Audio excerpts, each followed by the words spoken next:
to be sure, and I mean just that, be sure to hit that like button, share this content, let friends, neighbors know where to go when it's time to tune in to Cowboys Sports Talk and beyond. The name is Law Nation. And as this room fill up, be sure to hit the like, share this content, let friends, those neighbors know where to go. Come on, baby. All right. Mama said there'll be days just like this. Cowboys news update and expectations for week 1. Plus more. As they say, more and more. More and more. Come on, baby. Yup. What more do you want? Be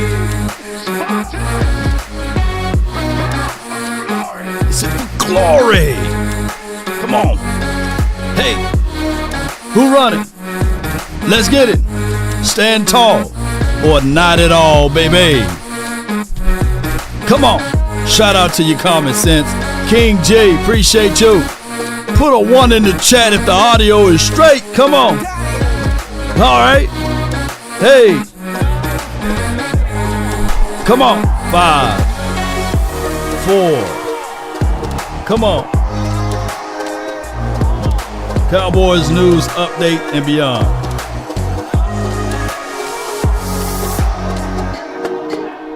All right. Come on, baby. Grab a seat and stand tall with the nation, baby. 5, 4, 3, 2, and 1. Come on. All right. What's good, everybody? I hope all is well. Good morning, good afternoon, and good evening. Shout out to Sin City. Shout out to Eastside Harrow. Shout out to D Block, JF, Common Sense Lab. Appreciate you, Steven Carroll. Appreciate you. Thank you so much for jumping in. Come on with it. Come on.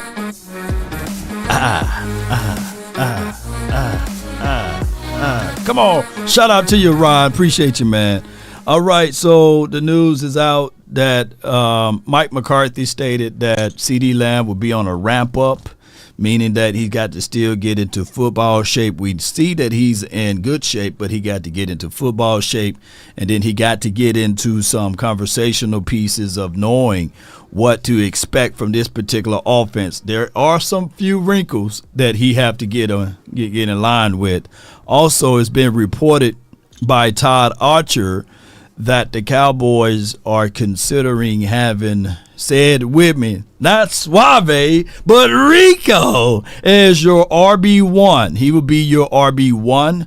And there are also news and information out there for the nation that my guy, Trey Lance, he will be your third string quarterback, the emergency quarterback. I put out there that, also it's a situation and scenario that he will be, the highest paid third string quarterback in the history of the NFL with $5.5 million. Not to say we count money over here, but that is starters money, right? That is money that you can utilize for a starting role. But that's a whole nother conversation, ladies and gentlemen. Appreciate everybody for tuning in. Shout out to you, Slick and Pittman. Appreciate you. So, with the information for the nation, I would tell you guys that, we still got to take one day at a time. We still got to take one movement at a time. It is visibly out there now on Twitter that you can see Cooper Beebe. He will be your starting center. That news was released last week, and I think a week before that he's your starting center. And Dak Prescott is getting comfortable with him. I can't wait to see that all together. Branday says, Zeke, shout out to you for your support there, Brandy. She says, Zeke equals red zone efficiency level. My God. Shoot. No doubt, no doubt. It is a red zone efficiency level that we need to have help at. I would tell you guys, ladies and gentlemen, that it is what it is. I would look into this situation that we can most certainly tell everybody that when you think of this particular team, what were our weaknesses last season? I can tell you, running in between the splits, that's A gap, B gap, making the linebacker miss, making them pay if they do get inside and see you at the hole. I think that's been one of our issues with this team, is bringing physicality to the table. I do like finesse running backs, by the way, but you still need physicality. I truly believe that even Tony Pollard, if the Cowboys figure out a way to keep things here, then it would have been a situation for us. But outside of that, it is what it is at this point and at this moment. And I would tell y'all guys, when you look at everything, just tell me this right here before we go a little bit further. Can Slick, can you lean forward just a little bit? Yeah, he don't know about this, but this gonna hurt. It's gonna hurt you a little bit, right here. Oh my gosh, man. Hey, it is what it is, but neither here nor there. Damn. He slapped into the ether over there. Damn, man. Hey, this song's dedicated to my homie and that gangster lean. Oh my gosh, man! Why we had to do Slick like that, man? But neither here nor there. JC, Cowboy Network, appreciate you, my brother, man. Appreciate you, man. By the way, fantastic film assessment on BB and them, man. Appreciate you, man. Y'all go check out his stuff. Yeah. So let's get into some of the conversational pools of what was talked about a little bit today. And bear with me, ladies and gentlemen, as we build the plane, as we fly. And boom, here we go. Start with Dak Prescott, their quarterback, who is in talks with the team about a potential contract extension that would keep him in a Cowboys uniform, maybe for the balance of his career. The two sides have been working. There have been active conversations for about the last month or so, and the stakes are as high as they get. If Prescott does do a deal, which of course would make him the highest paid quarterback, player, everything in NFL history, then he will remain with the Cowboys this season and beyond. If he does not do a deal, then the likelihood is he will be a free agent, the highest profile free agent we have ever seen. He has all the leverage you could possibly get, and the clock is ticking. Start with Dak. All right, so with that being said, how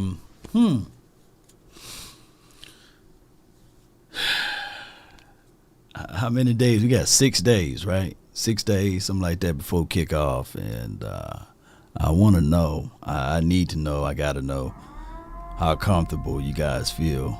Shout out to you, JC. Shout out to you.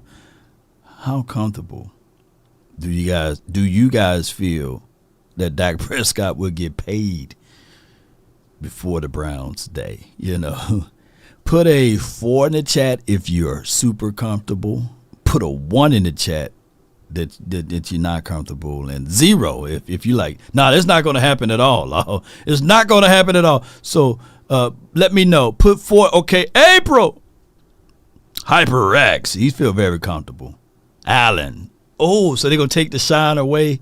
So either, because today is Monday. So, okay, I see a lot of 4s in here, plus 4s. I see a lot of 4s in here. So you guys are feeling comfortable.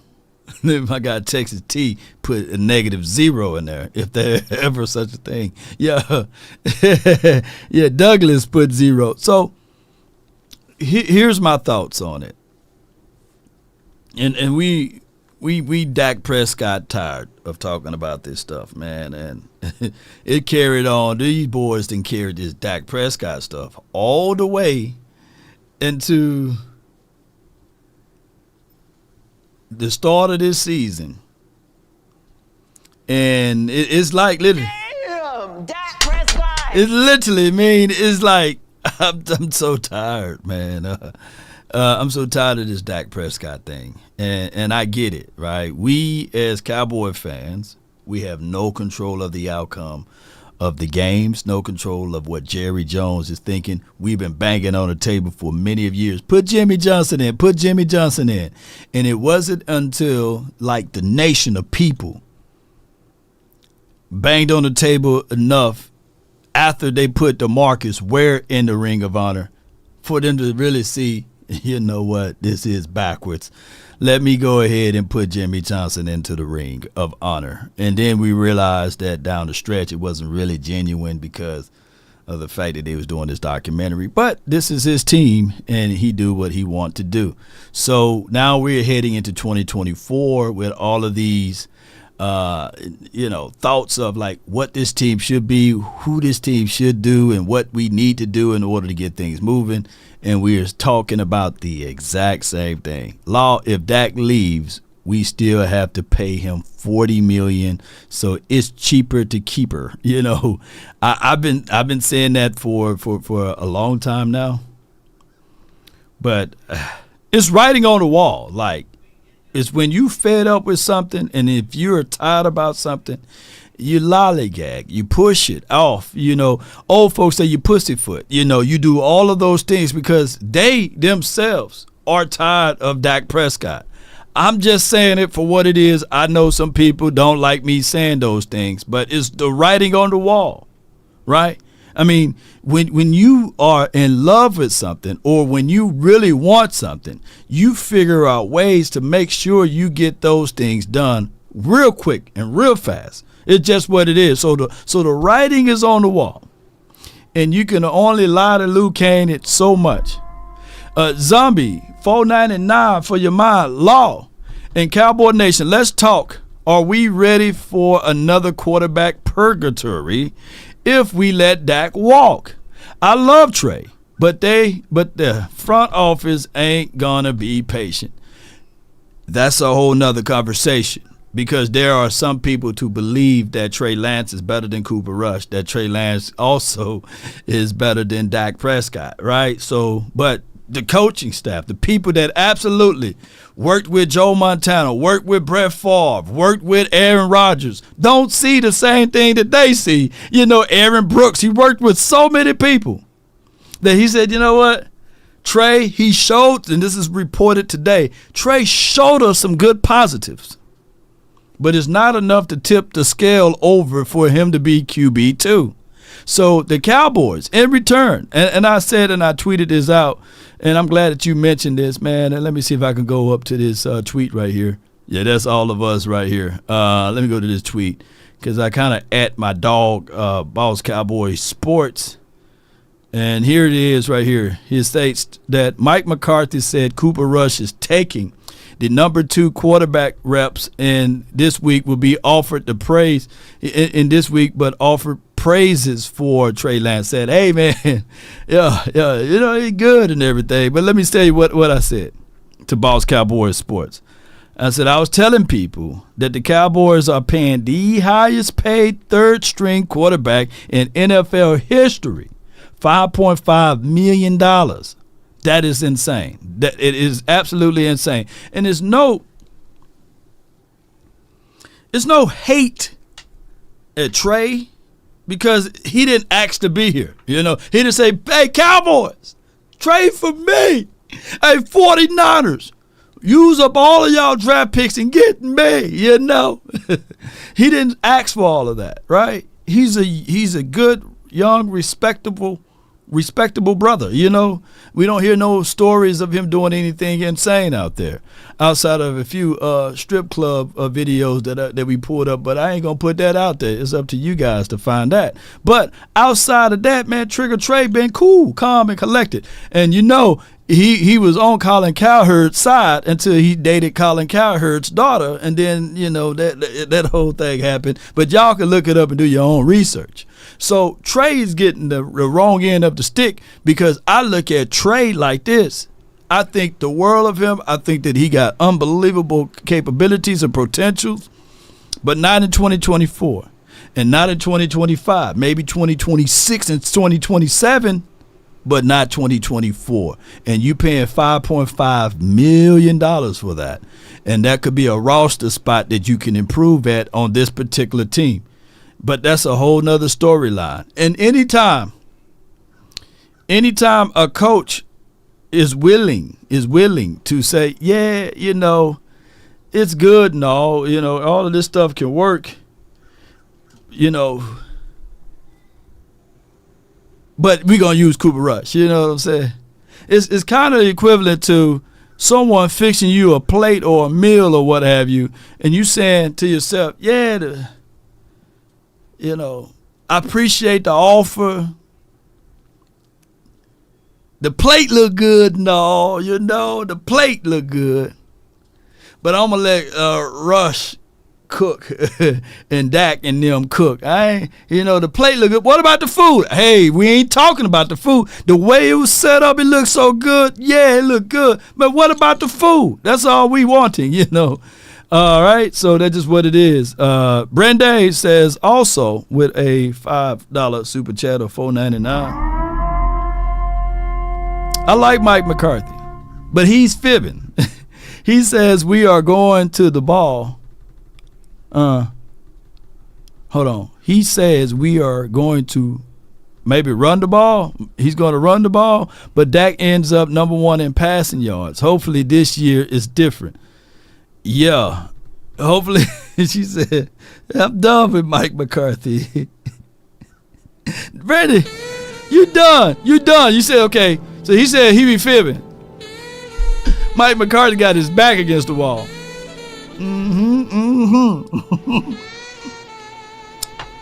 Yeah, how do you like the food? Yeah, the silverware was nice. How do you like the food, Mike McCarthy? The plate looks good. How you like the food? The cup, oh man, this cup is fine china, right?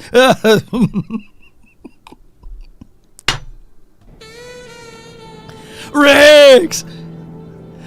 Can't take this no more. That's what happened with Mike McCarthy. Oh man, he got his back against the wall, man. Yeah. Mike McCarthy never really ran the ball anyway, and when he said that he was going to try to run the ball more, I'm looking at physicality and I'm looking at bringing that onto the table. The times that the Cowboys, when we played against the Green Bay Packers, the time that we lost to them, they were able to run the ball. Yeah, so that's just what it is, man. Stephen Carroll says, look at the history of the Cowboys. We have always had controversy of some kind. Yeah, we did. We do. Riggs is Riggs, Stephen Carroll. It is flat out riggery. So, and that's before Jerry Jones even knew that he could afford the team too, by the way.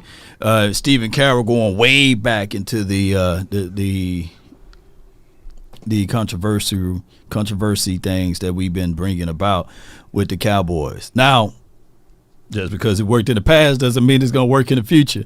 And yes, no raisins on the potato salad, right? So they force you to eat this food. And Ryan says run the damn ball. I think that when I look at everything for this season, I think that we should have the ability to run the ball better. Not saying that it's going to happen all the way, but here it is right here. Just that report that I was telling you guys about. Shout out to Football Forever. They are real good followers on Instagram, and we work together like hand and foot on Instagram.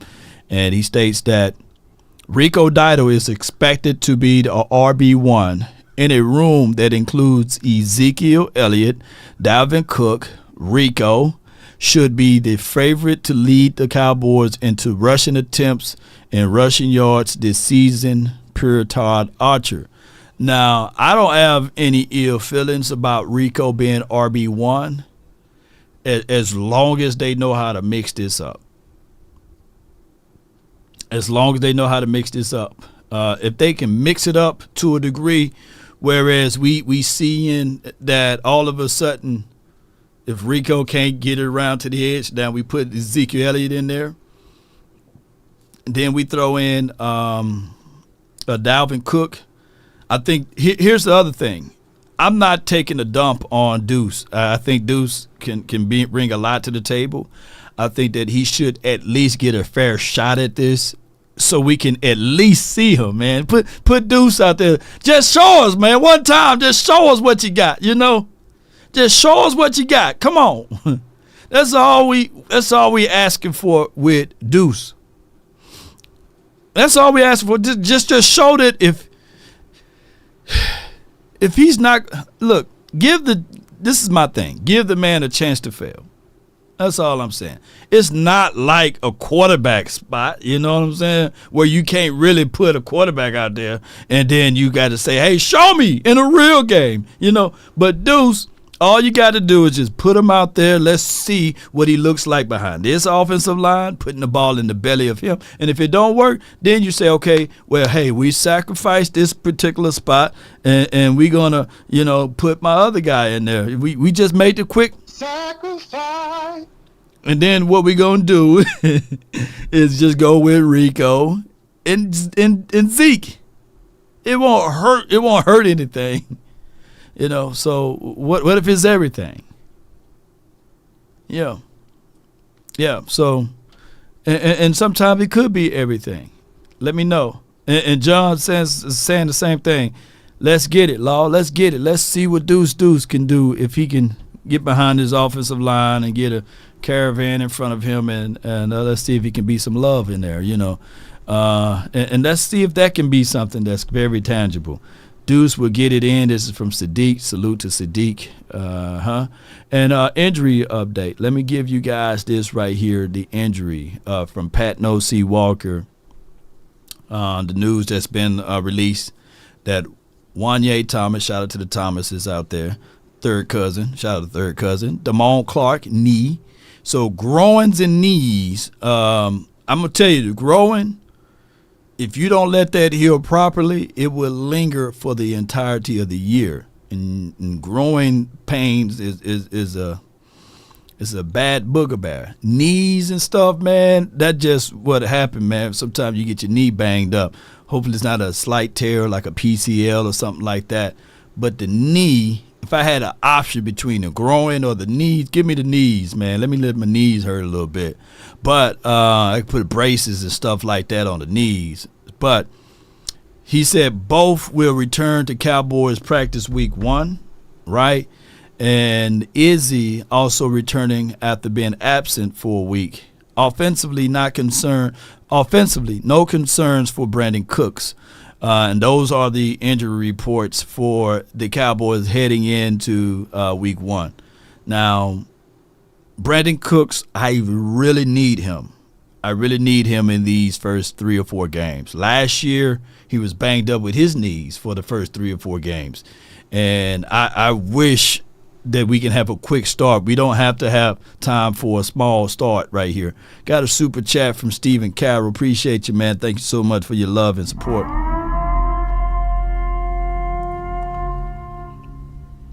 What everyone needs to remember is this would not be a traditional run team like we had in the past.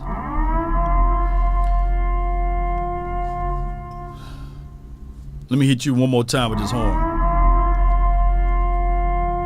I'm gathering my thoughts because I'm about to say something. Here's the truth of it all. We are so used to having one running back like a Dwayne Thomas, like a Tony Dorsett, shout out to TD, like an Emmitt Smith, and then there was a couple of situations with Emmitt because we had Moose, but it was primarily Emmitt. And when we throw in these wrinkles of multiples, it's a situation whereas we are not used to it. We had one chance when we kind of like, oh, this stuff is good to have multiples. And it was, y'all label it out for me. Was it my guy, Marion the Barbarian, the first beast mode, by the way, and then it was my guy, Felix Jones and Tashard Choice. Those were the best trio of backs that we had. And they were younger. They were younger than this group right here. And we were all looking at Marion because it really was Julius. What was it, Julius before Marion? But, Julius got hurt or what have you. But I would tell you, this was the best trio we had during that time frame. And Walker, Dorsett, shout out to you. Appreciate you. R.I.P. to Marion the Barbarian. The Cowboys did a great piece on that. Oh, my gosh. Telling the storylines of the Marion the Barbarian, the whole talk conversational piece, especially that run that he did against the Patriots was crazy. Yeah. And then who was the other guy that we had a dual set? That was DeMarco Murray. And was that Lance Dunbar? That didn't materialize quick enough, right? Julius Jones, right? Appreciate you, Ryan. Julius Jones. Shout out to Julius. But DeMarco Murray, the true story about DeMarco Murray is, damn it, we didn't know how to utilize DeMarco Murray until it was too late. It was too late. We were like, oh, this is what he can do. And I know he had a slew of injuries and things like that. But DeMarco Murray used to kill the Rams. We didn't have to worry about DeMarco Murray. And then when we started utilizing him, we got rid of him. We had 2 good seasons. 2013, we realized, okay, if we run the ball with Tony Romo, with the Romo, with the run game, oh, man, it's good. Oh, my goodness, baby, we can win games. But it was just too late in 2013, and we carried that on to 2014.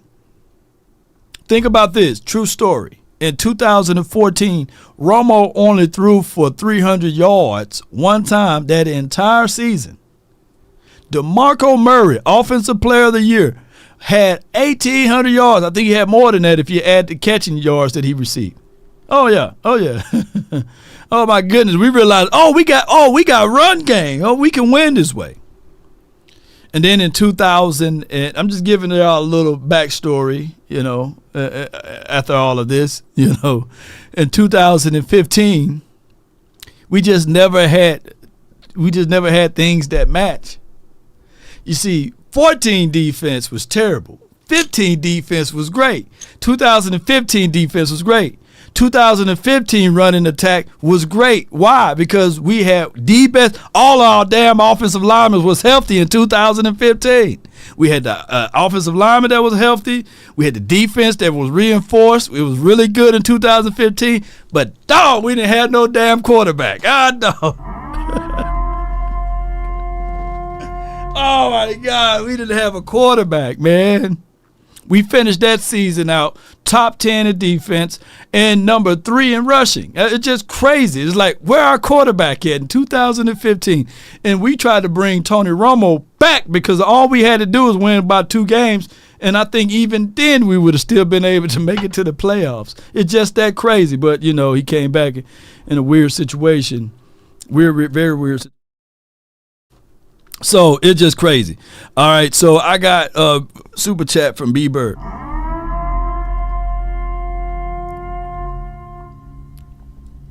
We got the highest paid third string quarterback in NFL history, but are unsure of paying the quarterback who finished second in MVP race. You can't make this up. This is from my guy B Bird. Yeah. Yeah, I mean, jeez, it hits home. It hits hard because it hits hard because we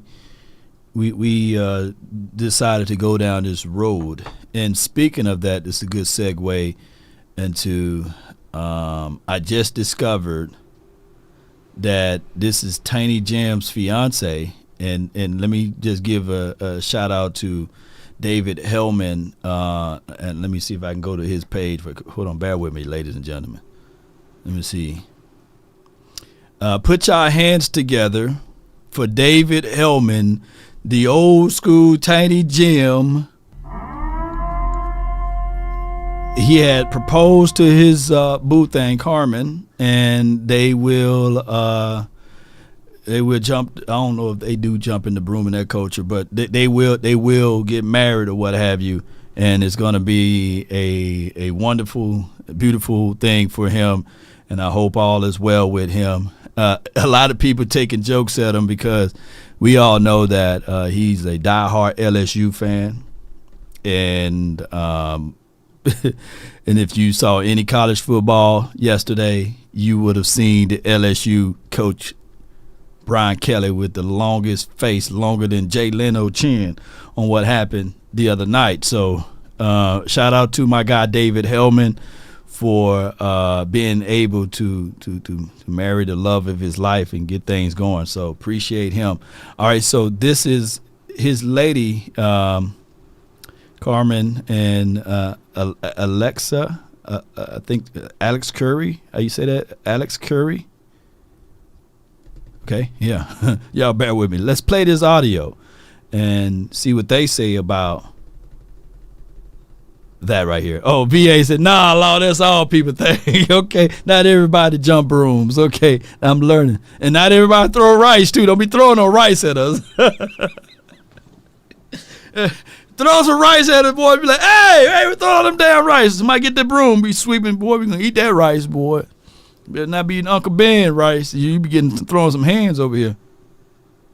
Let's talk about Dak, because it does not look like he's going to get a deal done before the start of the season. And when he spoke this week, it made you think he's having kind of that final realization that this might be his last season with the Cowboys. I want Dak to go elsewhere because I want the Cowboys to have to atone for the way that they operate. I want them to be held accountable. You are petty. I am petty. You are petty. I am so petty. This is a petty want. This is such a petty want. It is such a petty want, but Oh, man, she want him to go. Let me tell y'all something, man. To a degree, I get what they saying. Yeah. Somebody said rice inflation is a real thing. And breaking plates, we definitely don't do that around here. We ain't gonna we ain't gonna bust nobody plate. Hey, say that plate right there. It better be some paper plates you throwing on that ground. All right, B Bird says we got, oh no, my bad, not you again, B Bird, my bad. We got another super chat. Let me get to this super chat right here. And salute to Jet Lee for being a member for 41 months, man. Gold level 2. Search for 6 Cowboy starts this Sunday. And let me give you a little button right here, bro, because He ain't lying. I definitely want that 6 ring, man. Let me see what we got here. Here goes super chat. It says,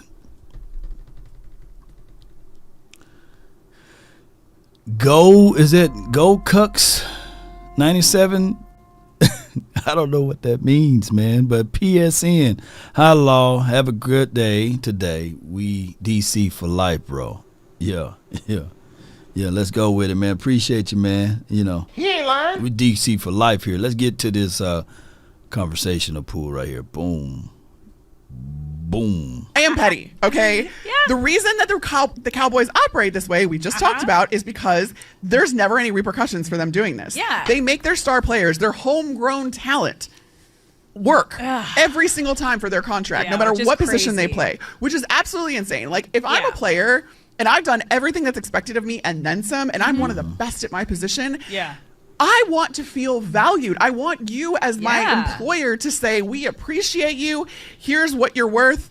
We think it's top of the market because it is. We're so happy that we're even able to do this deal for you. That is not what the Cowboys do. No, and think about it. I think that goes for like any person at any job. Anyone Yes. just wants to feel valued. Everyone and when wants you to feel feel valued. valued, you're going to give that extra 110% in whatever capacity you need to for whatever job you're doing. And there are so few players that have the type of leverage that Dak Prescott now has because he has he has a no tag clause, he has a no trade clause. This is entirely up to him. Yeah. Whatever he does from here on out is entirely up to him. The Cowboys could come to him with top of the market money, $60 million. Pause it right here. Shout out to Jet Lee gifting 1 membership, gold level 2. Oh my God, man, receive a membership gift, gold level 2. B Bird, appreciate you. All right, so for all of the members heading into this season,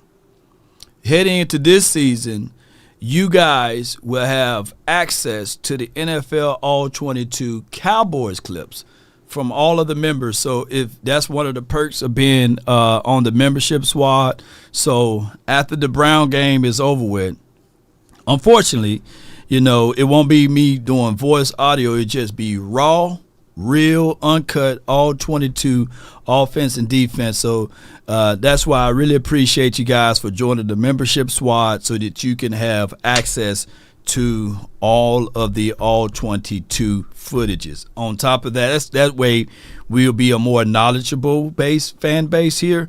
On top of that, if you selected to join the Patreon, if you can't do memberships here, there's a Patreon link somewhere strolling along the way that you can join the Patreon and beyond to support the nation, and you will be able to have access to the all 22 footages of the Dallas Cowboys versus Browns and whoever we play the next week, the Saints, etc. So I appreciate you guys, and shout out to membership SWAT. So put SWAT up membership or something like that for those who join. So I really appreciate you guys. But to a point, let me rewind what she said. Basically, she's saying that Dak Prescott should stick it to the Joneses and say, hey, if you guys really like me, if you guys really want to be me, having me here, then you guys got to pay me, right? Let's go. Tag clause. He has a no trade clause. This is entirely up to him. Yeah. Whatever he does from here on out is entirely up to him. The Cowboys could come to him with top of the market money, $60 million a year, and he could say, you know what? Nah, I want to hit free agency. And I don't think that even precludes him from signing back with the Cowboys. But for all the work that they make their players do, I want them to have to work for Dak Prescott. I want them to be in the bidding war in free agency. I'm petty. And if Dak signs with the Cowboys, there's going to be a little part of me that is disappointed that he didn't hold their feet to the fire, go take them to free agency and make them get involved to show him how much they value him. That's me. I'm petty. She petty. I mean,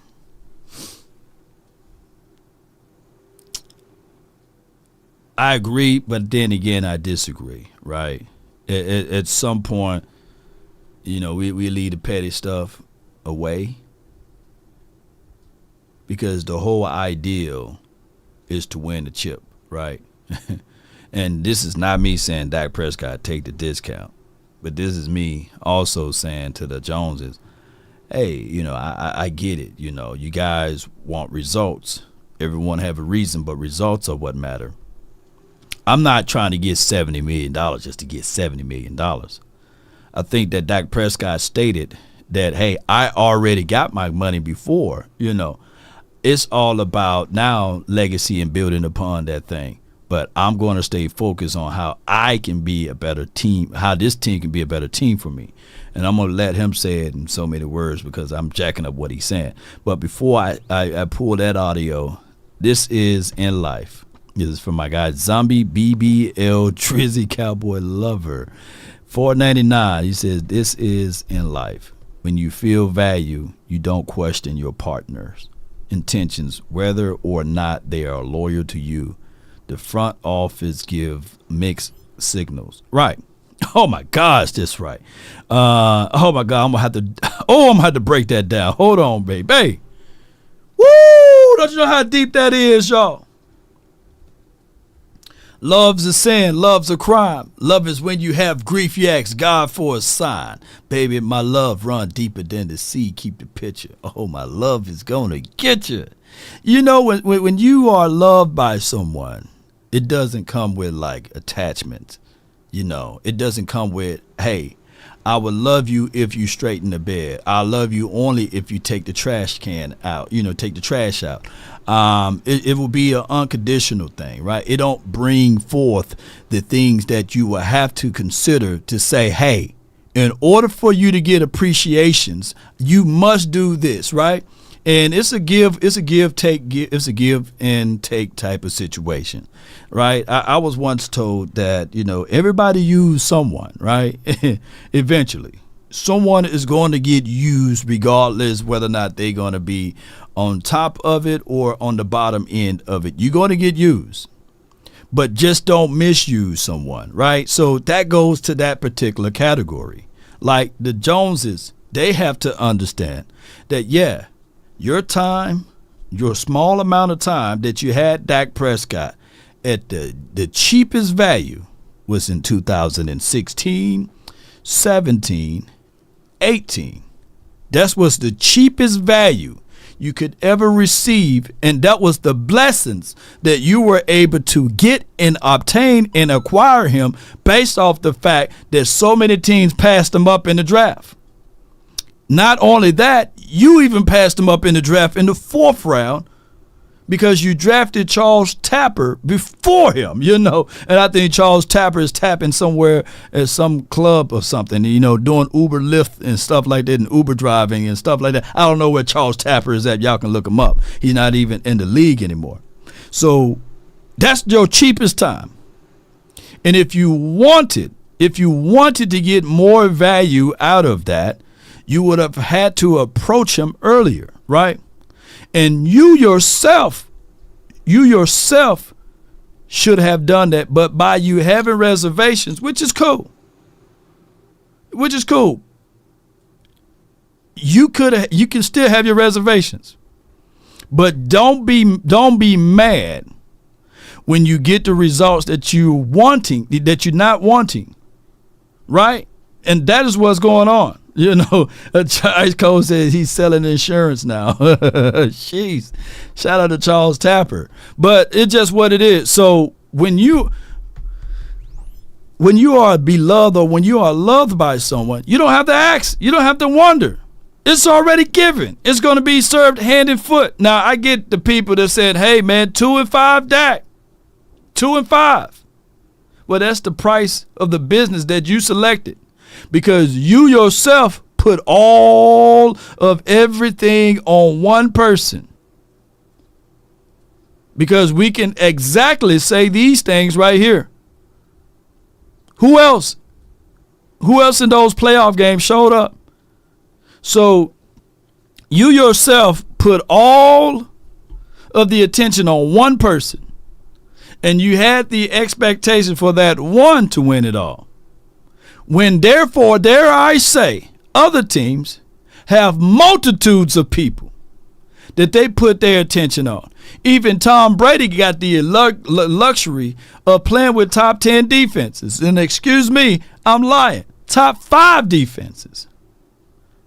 He had the luxury to Talib and Revis Allen. The dude had his own Allen, on his team. And they still was able to go out there and grab other contributors that we would take and say, man, a Gronkowski, he's a nobody. Oh, bull sugar, right? Oh, my gosh, man. If you guys just slow down and pay close attention and listen, Stephon Gilmore, he was a young Gilmore. He had no grays on his beard and his hair and his dreads or what have you. We had the old silver Stephon Gilmore here. So y'all, it's not the same. It's not the equivalency is not the same. But they love Dak Prescott. They gave him all of this money. He's the first quarterback in Cowboys history to be franchise tagged twice. Now, I'm not saying that the brother is broke or anything. He got his own money. The man is rich. He got more money than I can see then count, But it's one of those things that you have to quantify what this man is saying. And people know that. The ladies that's watching this show knows when that brother really loves them and really like them. They don't have to second guess it, right? Oh, nah. When they go to the door, it's opening it up for them, right? They get all of the stuff to cook your breakfast in bed. I'll be your food. They too damn good to you, ain't that right? They know what but when the moment that they stop doing that, they know there's another Swede somewhere else. Come on with it. Oh, I'm talking too much. The fella like, hey, Lord, hush, man. Shut your mouth, man. Hold on. He ain't lying. Let me get stop saying. He said, nah, damn, I got to open the door, close the door. God dog, I got to run a bath water. Lord, come on, man. I'm doing too much already. You know, Sheila says, member for 26 months. Platinum level 3, baby. Woo wee. Brother Cowboys gifting. Could you be sure Special K receives one? Okay. Oh yeah, give Special K one. Yeah, become a member, silver level 1. Appreciate y'all, man, and shout out to you. Gifting gold levels 2 and 3, man. Good Lord. That's some good stuff, man. Shout out to all of y'all for y'all support, and I really appreciate y'all so much. I got Dale Green here. He says, what would be considered a hometown discount and enough to satisfy Dak Prescott?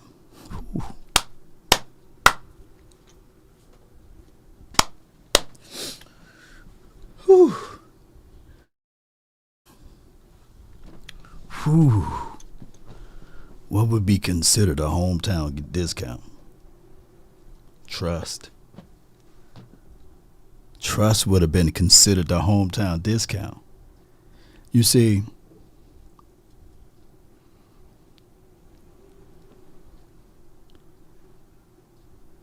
David Helman proposed to that lady right there. Now, he could have waited.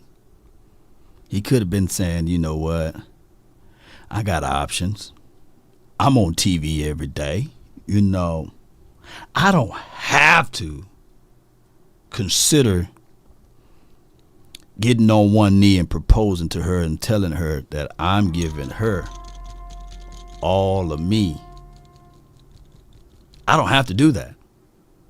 But by him doing this earlier, that's going to open up alleyways so that no one else can get into the picture. That's just what it is. It's a relationship. Now, some people can plan the date and say, okay, a year from now, we're going to go ahead and do our thing. But if he proposed to this lady and it's 5 years from now, they're going to do the ceremonies and everything. Guess what?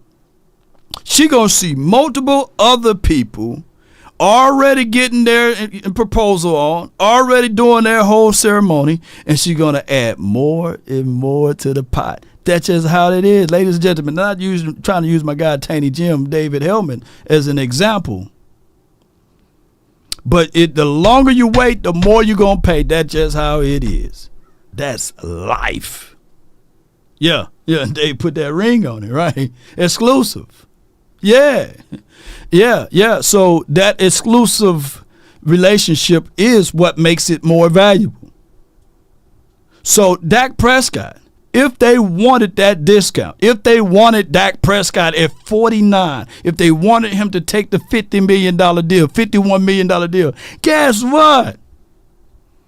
They would have had to get down on that knee before Joe Burrows got paid, before Jalen Hurts got paid, before Justin Herbert got paid, before the market started going up. That's just how it is. Zombie says they should have signed and dotted the line in 2022. We wouldn't even be having this conversation. The focal point and the monies we've been talking about Micah Parsons. Yeah. So by us waiting, you can't put the time back into the bag and say, okay, we want you now at this rate. That's just not how it goes. Unfortunately, by them waiting so long and having reservations, shoot. Shout out to you, DC for life. Appreciate you for your support and your love and adulation. So that's where we at right now. DC for life, baby. Let me give you a horn, man. But that's just what it is. And that's not up for debate.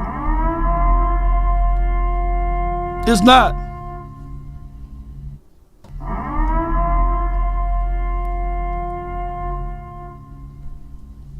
And here's the thing. Life going to continue to circle. Life is going to continue to do its deal. Write this down. Just because your world stopped doesn't mean the world stops. DC4Lifex.jw. $10. Yes, indeed. $10. Appreciate you. So just because your world stopped doesn't mean the world stopped. It's Labor Day weekend. People are out with their friends and loved ones and families. But guess what? Some people, family and loved ones are gone. And the world continue to spin. Some people, mom, gone. Some people, father, gone. And the world continue to spin. Other NFL players are going to get paid. The world going to continue to spin. So you can't that's why you can't put your feelings out there. It states here, Jet Li says, I'm excited to see my dog Overshawn to play this season and to see how productive will be. He's scared to play on the team this year. Yes, indeed. Yes, indeed. Yes, indeed. Can this team win a Super Bowl? What's good, baby? Mm-hmm. Oh, you broke it? Let Lauren fix it, okay? Go let Lauren fix it, okay? I don't know how to fix that. You know, Daddy don't know how to fix no hair. All right, Trayvon Williams says, can this team win a Super Bowl right now with this running back room? Oh. We'll find out. Oh, yes. Oh, yes, indeed. Yes, indeed. Let's go to this conversational piece that's going to work its way in with what Dak Prescott ultimately said. Let's go with it.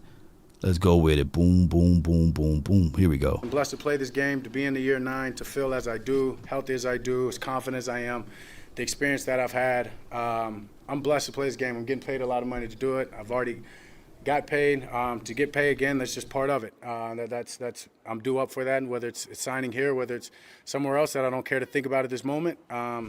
It's all part of it. And so for me, as I said, it's about controlling what I can, and that's being the best version of myself, best leader, and make sure all these guys in here understand that we're on a mission. It's not about next year right now. It's not about my contract. It's not about anything but getting ready for game 1 against the Browns. He says not about his contract. He said it's about getting prepared and being ready for game 1. Yeah. So at the end of the day, it's on him. You know, it's on him to say, I'm not worried about the money. I told y'all what I want out of it. I'm getting prepared for game 1. Now, sometimes your loyalty can be your travesty. You know what I'm saying? Oh my goodness. No, sometimes you can be so loyal to a degree, whereas you trust the wrong thing. You trust the wrong things, unfortunately. But at the end of the day, one thing I can tell you about billionaires with the B and people who take profit over everything, they don't give a damn about your feelings. Yeah, they don't give a damn about your feelings. That's just what it is. This world will chew you up and spit you out. Law, do you have any truth to it? Let a church don't pay his money for his light bill. You know, that Sunday come around, they will cut them lights clean off. Let a church not pay his water bill. Oh, man, we serve God over here, man, and he's the living water. Yeah, but, hey, this county states that you supposed to pay this water bill. Cut that water off. You better ask your Lord and Savior to go pump that water through a well, because we cutting this water off, Pastor. They would cut the water and the lights off, and you be in there talking about, Lord, Lord, Lord. That's just how this world is. It's business. Ain't that right, Candy? They'll cut it off. Pastor rolling around in his Lexus talking about, hey, building fund. They're like, hey, what about this doggone lights and water, man? What you doing, Pastor? Hey, the treasury, man. Hey, I don't know where the money is gone. You know, they ain't nobody gonna hold your hand in life. And Dak Prescott, he loved his team so much and he trusts his doggone agents to do their jobs and their biddings. And he said, I'm going to show up and do my job. I'm going to show up to practice. And not knowing that without that resistance to them, they are Birdman rubbing their hands and saying, we got us one. Yeah, we got us one. Yeah. Shout out to you, Jet Li, for $1.53, baby. Come on with it. Jay Lombardi said the Deacon showing up in the Maybach, you know. Yeah, this is how it is, man. So if it is, faith without works is dead. Yes, indeed. Oh my gosh, man. Appreciate it. The Good Hoodie channel says, who on our offense are you expecting to take a biggest jump in productions for the 2024 season? His name is Jalen Tolbert. I'm looking for an increase. It got to be an increase in his production. They love him so much he didn't get a chance to play preseason 1, right? So Jalen Tolbert, we need you, dog. We need you. So I need for him to step it up completely. I think that with the mixtures of the wide receiver core, if we can get JT to step up, that would be a plus for us. If not, then I'm looking at JB. If not, I'm looking at Ryan Flo to get in on the active day roster. And that's who I'm looking to step up his production. Far as on the defensive side, even though he wasn't on this team last season, I would be crazy not to throw this number out there. I'm looking for number 50. His name is Eric Kendricks. He's the nucleus of this defense, and I think that he would get things going. Parsons going to be Parsons, and we're going to bring – that's a good segue up on the Good Hoodie channel, is that I'm going to bring up this Parsons talk. The church can't baptize people with no water. Yeah. Oh, yeah, you can't baptize nobody with no water. And then you see in the pastor and start spitting in his hand and start slapping. I baptize you in the name of yes. You be like, hey, wait a minute now. Hold on now. This ain't what I signed up for right here. Yes, indeed. We gonna throw some hands around here, Pastor. No, we ain't finna be baptizing people in the name of your spit on your hand to my face. No way. No way. No. Somebody said, oh my God, man. Oh, you gotta give him that huck too and spit on that thing. Nah, we throwing them hands, Pastor. Yeah, Bishop, all of them. We throwing hands. Did you think we should bracket Amari and man up Judy? Hold on. Let me play this audio right quick on what we should do. Hold on. Wait a minute. My guy says, CeeLo says, Law, all I want this year is for you to get copyrighted for playing Run It Up too much this year. Let's go, baby. Yeah. We gonna run it up though. Boy, we gonna run it all the way up, baby. On this Cowboy Nation, this is gonna be a great year. Mike Zimmer's here. He's gonna be a great addition to this defense. He's so creative. He's like, he's one of the smartest guys I've ever been around. And not even just about just like, man, we meet every morning and this guy is just so articulate how he wants things done. He's seen it before. He knows what great defenses look like. He trusts the process. He trusts the scheme. He understands formation, recognition, his anticipation of when he wants to play calls and when he thinks. This guy's, he's one of the extraordinary mindsets, and I'm glad, I got this year to be with him. I hope he's here next year. But this guy, I think he can take us to an all-time high. I think we have a chance to be a triple crown defense, especially with some of the guys we have in our room and on this team. This could be a really special year, and I can't wait for you guys to witness this. On this Cowboy Nation, this. I mix Nike with designer, I experiment. You just rock what's on the shelf and I'm not feeling it. All right. So I would say this with Micah Parsons' insights of this, and when I posted this on And shout out to Bleacher Report. And those my people. And shout out to Michael Parsons and his podcast. A lot of people said, man, we heard this from Parsons before about Dan Quinn. Man, we heard this, man. We heard this before. Bull sugar. Bull sugar. Because the thing is, Parsons wasn't even seasoned enough to even have that type of talk tracks about, hey, this is what Dan Quinn is doing. And when Parsons talked glowingly of Dan Quinn, it was about more of a buddy-to-buddy type of thing. It wasn't more of the coach to student or teacher to student type of thing. So I think that, and I just want to wait and see. I think that when we talk about grit and we talk about grime, we talk about, hey, will this defense be this soft type of defense, or will we lay down like Family Guy when he get knocked out? Will we fold up like wallets and lawn chairs, cheap tents and stuff like that? Offense, maybe. But damn it, the defense, I know for sure. That's not even in Zim's DNA.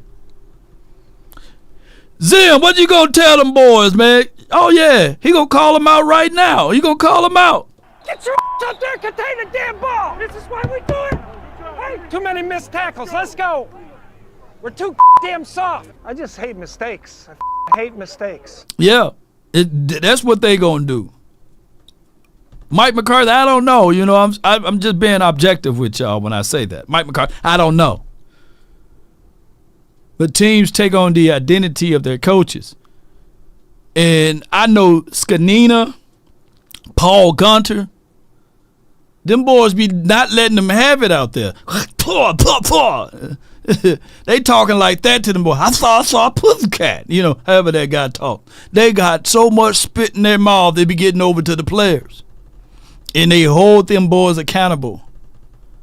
I like Al Harris. He's been trying to do that for a couple of years now. I'm not saying that Mike McCarthy is soft or anything, by the way, but I'm just telling y'all what this defense is going to do. Jet Li says, Law, they reduced to bottled waters before spitting. Okay, yeah, okay. Get the Sam Choice water, man. We low on our budget, man. Yeah, we low on the budget, man. No. Don't put that other clear water out there. Get the Sam Choices out there, man. You know. Yeah. None of that high-end water. Yeah. Aquafina, no, we can't afford that. Sam Choices.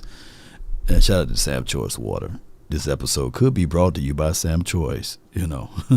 So what I'm saying is that here's my element of offense that I do know without a shadow of a doubt that they're going to bring physicality. And I'm not talking about Lamb. I'm not talking about JT, Ryan Flo. Ryan Flo got a little moxie to him. I'm not talking about Dak Prescott, nor the running backs. I'm talking about that front five. Did y'all see Guyton?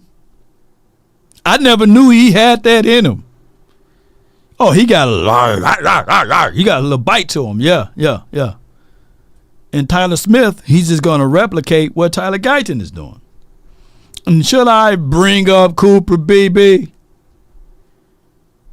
And Zach Martin is a solid assassin. Zach Martin be talking his noise. If y'all know Zach Martin, y'all know he talks his noise. And I don't have to talk about T. Steele. T. Steele is him too. That front five, what I'm banging on is hopefully those boys stay healthy. That's what I'm putting all of my banks on. And we going to see a different type of tone setter. That front five is going to be our tone setter. Some mauling, some bones that's going to be bruised and stuff like that. That's going to be our tone setter. The Niners had one guy on it. It had one damn guy on their offensive line that was a tone setter. His name Trent Williams. He ate those edge rushers and those linebackers up for lunch. Set the tone. One guy. And I'm looking at this roster, and I'm thinking that we got at least 3 of them on that offensive line. Yeah.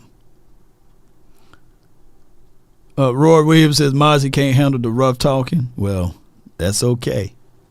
Linville Joseph, Old Man River, and Jordan Phillips. Oh, yeah, trust and believe. There's a thing called, hey, it's going to rub off on me to you. Oh, yeah. Oh, yeah. Ice Cold Cowboy says, I just want to know where are we. Hold on, move too fast. I want to know, are we all in on Dak getting signed in law? Your thoughts?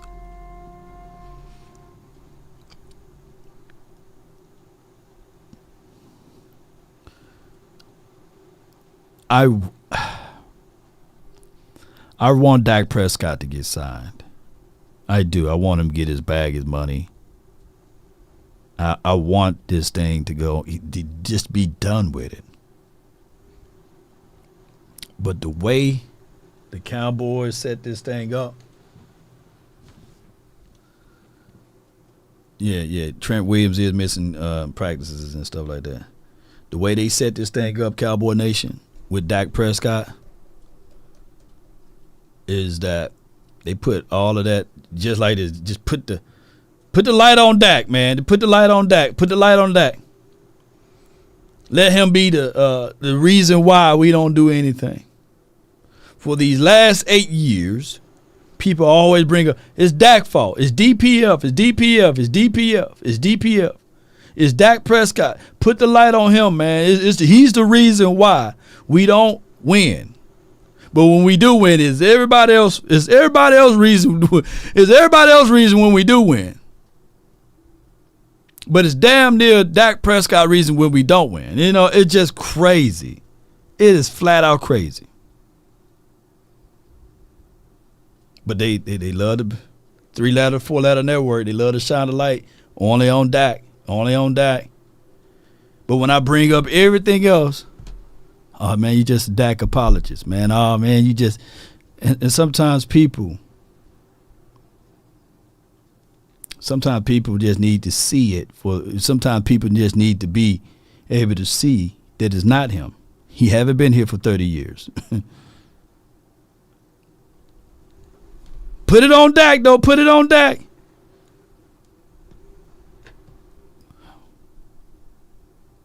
And it's sad. He's the only quarterback that goes through this, too, by the way. I mean, who was your lead MVP last year? Who was the absolute MVP last year? Can y'all put his name down in the chat? Yeah. Yeah. Y'all don't know who the MVP was? Yeah, HyperX Lamar. MVP.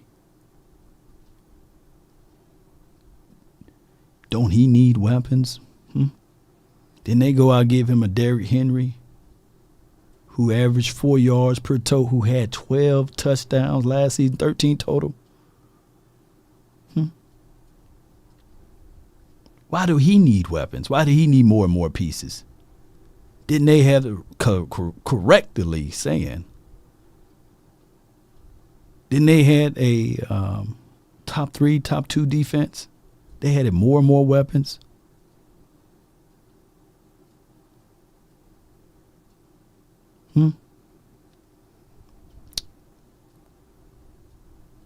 Don't y'all know that not the 49ers, but they doing a good job over there too.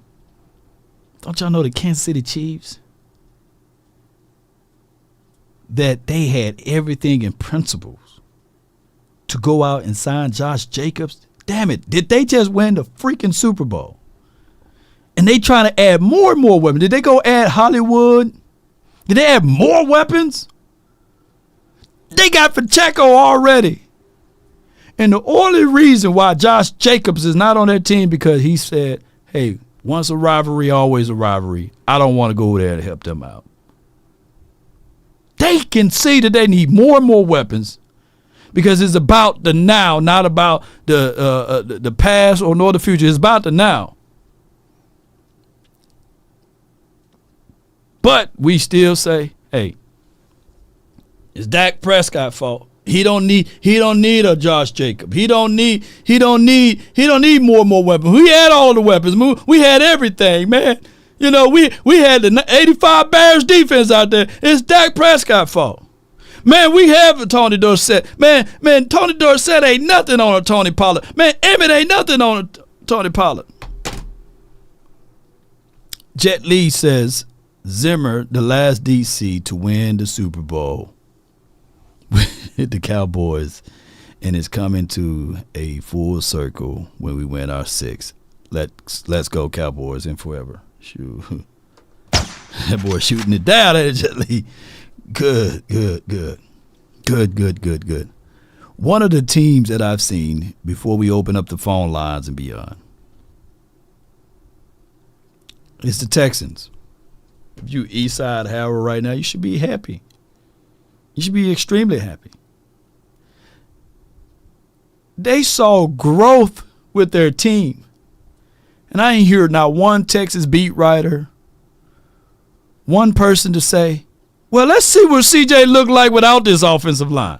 Let's see if CJ can win without a run game. The hell? They added more. They added, who's one of the best pass rushers this year? Danielle Hunter. Let's add him. Let's get more and more pieces. They didn't take pieces away, god dog it. But the Cowboys, let's see if the Cowboys can win in spite of this and in spite of that. And y'all buy into all of those things. Douglas, for the $1.99 support, appreciate you. Yeah. Yeah. Let's get more and more weapons. Let's add 2.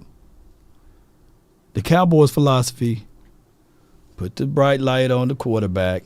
Let's blind everybody with the lies and say, hey, let's let me turn this off for my battery go dead.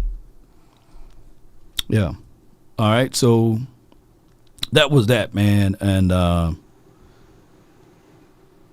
shout out to Deliverance. I saw that movie this weekend. If you into Netflix or what have you, by far one of the better movies on Netflix. It's hard to find good movies these days. And shout out to the Deliverance Lee Daniels film and the Monique thing that they added to.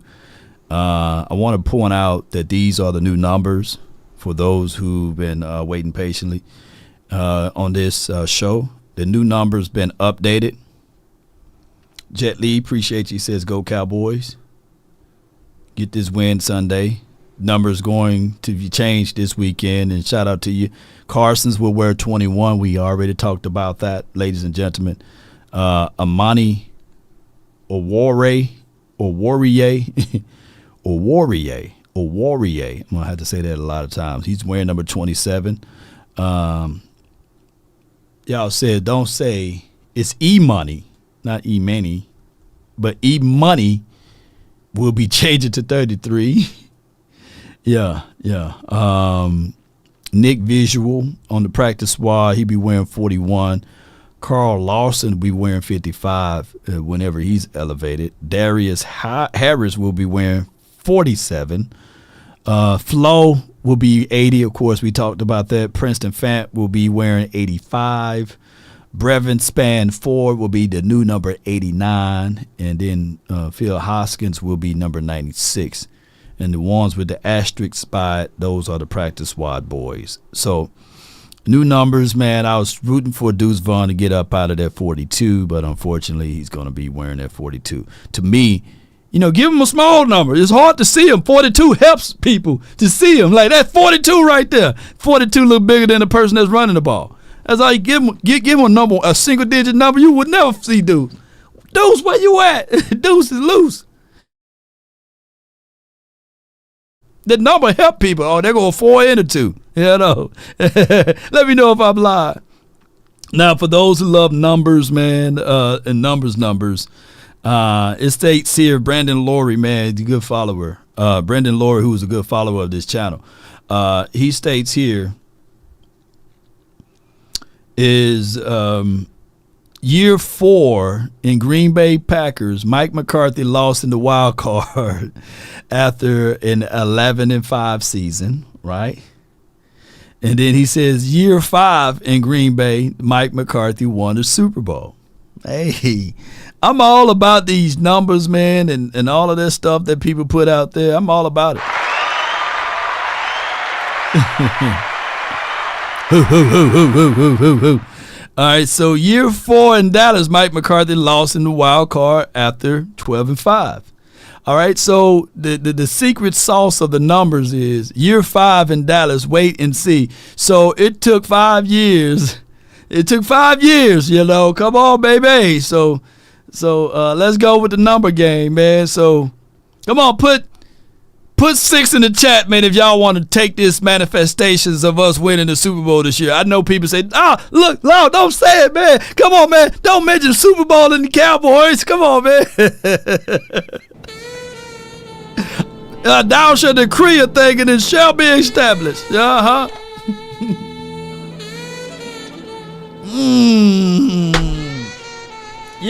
666. Come on with it. 6. Come on, baby. K-Day, I see y'all. Riggs, baby. Come on, baby. Y'all know y'all having some fun now. Come on with it. Come on. 6. 4 plus 2 is 6. Come on with it. And then he put up this analysis, man, between the great Aaron Rodgers and Dak Prescott. Somebody right now, like, come on, man. Aaron Rodgers, man.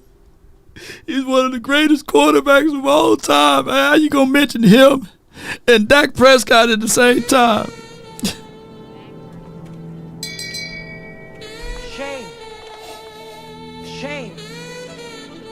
Shame. Woo! Oh, but it did. Like, Law, you got him those delusional pills, man. I need to take a few of them, man. I'd rather be Panic Man over here, Law, man. Come on, man.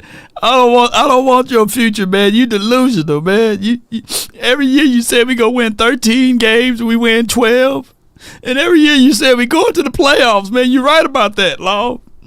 But come on, man. You delusional, man. Aaron Rodgers, Dak ain't even Aaron Rodgers. He can't even be his jockstrap, man. Come on, Law. But the number states this difference. Yeah, completion percentage higher, passing yards higher. Now average yard per pass is lower, but and then average yards per game, but 36 touchdowns to 9 interceptions. I'll take that. 105.9, not 3, the fan, you know. So hey, that's good passer rating. So let's see. And unfortunately, we only play against terrible and trash teams. Unfortunately, you know, that's why these numbers like that, you know. But I would tell y'all, ladies and gentlemen, that I like that, you know. I like that. Dak Prescott is on his way, baby. He was on his way to greatness. And we're seeing that they started this a little bit right before I left Oxnard. Parsons is a real 4-3 guy. Call me crazy. In a pinch, I'll put Parsons on a 9 route one time a game. I just put him out there on a 9. Just run a 9 one time a game. One time a game. I would literally, call me crazy, call me foolish, call me to be damn, but put Parsons on a 9. I literally seen this dude run a flat 9 route and yeah, or a corner route or something, man. I think, or a deep drag. I would put Parsons out there one time a game. Yeah. I'm crazy like that. Dak Prescott and Cooper getting some good getting some good snaps in and these sorts of things. And hopefully this season will materialize into greatness with that. And then, of course, Dalvin Cook wearing the 20 with sleeves everywhere. Yeah, sleeves everywhere. And this is us right now. Baby. So let's get ready to get things going. And I appreciate everybody. Make it quick on the phone lines. Brought to you by We got a new sponsor in the building, brought to you by My Bookies. That's our new sponsor for this season will be My Bookies. Unfortunately, fortunately, Prize Picks is no longer in the mix, and we got My Bookies. So, no specialized code for My Bookies for right now. All you got to do is go to mybookies.com and check them out. You can let people know, hey, man, Law sent you there. Come on, baby. Book it, baby. R.I.P. to Prize Picks. Hey, yo, come on, baby. All right. From the 409, what's on your mind, baby? You're live on the nation. Brought to you by My Bookie, man. What's good with you, man? Not much, Not much, man. What you got going on, bro? Not much, man. Excited football back, man. Feels like it's the same rotation, man, week by week, huh? Yeah, same old takes, man. Oh my God, look. It's going to be washed away by this time next week because we be getting ready for Monday Night Football. It's just going to be Cowboys, Cowboys. Like, I'm just saying we just back on football schedule though. Just it's Monday. We got a whole 7 days scout Cleveland, and next week you move 7 days to the Saints. So we here. Or season or OTAs. So that's what's up, man. But speaking of Cleveland, man, I think you can like try to take advantage of their offensive line is kind of shaky, and the fact that Chubb is out. I was listening to one of their guys talking about their running backs, and he kind of had the same tone as what we do about our situation. They're just kind of like backup, so I don't think you have too much trouble from just kind of their running game. They do have awesome left guard, right guard.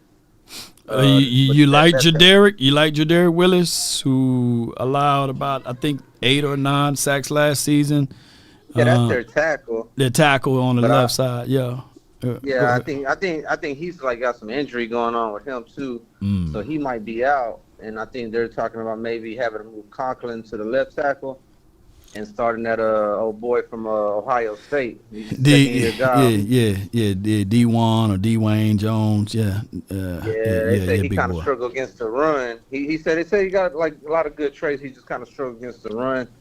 So maybe make him one-dimensional. Hopefully, Deshaun Watson is who he thought he was. Right. I like Deshaun Watson. I think he got a good zip to the ball. He's playing through the echoes of the whistle, so you got to always keep a spy on him. I think the Cowboys got some familiarity of playing against him in the past, but Watson, I like his skill set. I'm not going to hold that against him as far as him being out. But if we can make him one-dimensional, if we take away the run and forcing the pass, I don't care how many wide receivers you got, and if he's not used to seeing his this disguise of this defense, it's going to be nasty for them. Yeah, because I think I don't really their receivers and Njoku, they kind of describe him like a bull in a china shop. Yeah. So I don't think he's much on the coverage aspect. We just got to be physical against him.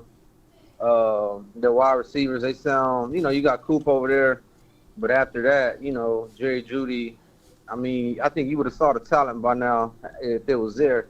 So he kind of on the lines of kind of that Brandon Cooks, like he's nothing really scary that's going to keep you up, but you got to respect him.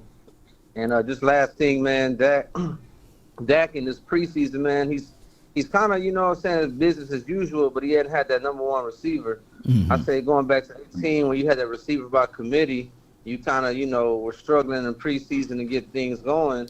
But like Dak, I think he's almost ready to take that next step into proving like as a $60 million man, like unlike these other guys, I'm not just getting paid by the market. But I'm also getting paid in the fact that I can carry these guys. He's gotten guys paid, but he's been more successful with having a number one receiver.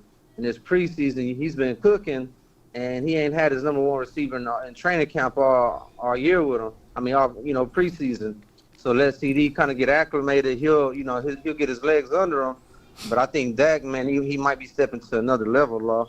Yeah, but it's a blessing in disguise. By not having your number one guy, then you have everybody else to move up a number and get more reps. He was struggling in training camp from what you were looking at. Oh, it looked like he was struggling. Dak struggling in camp. Yeah.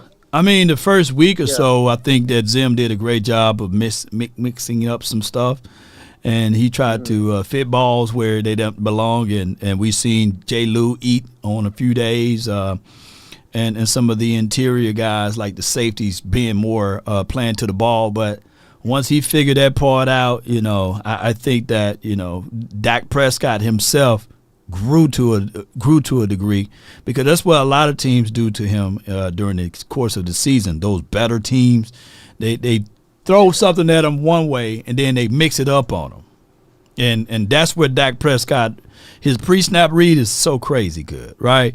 But if you have it vanilla all the time, he'll kill you. But when you throw some wrinkles in there, he would try to fit a ball where a player's supposed to be at, and they're not there, and then it's picked off. So hopefully, this year we will see some of those things get erased right there.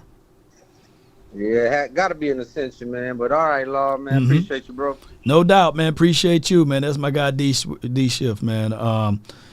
Always bringing in some good content for you, boy. Yes, indeed. So I just look at it like this, ladies and gentlemen, that collectively, I like Zim's system and scheme. It's more of I'm not going to give you the same look twice.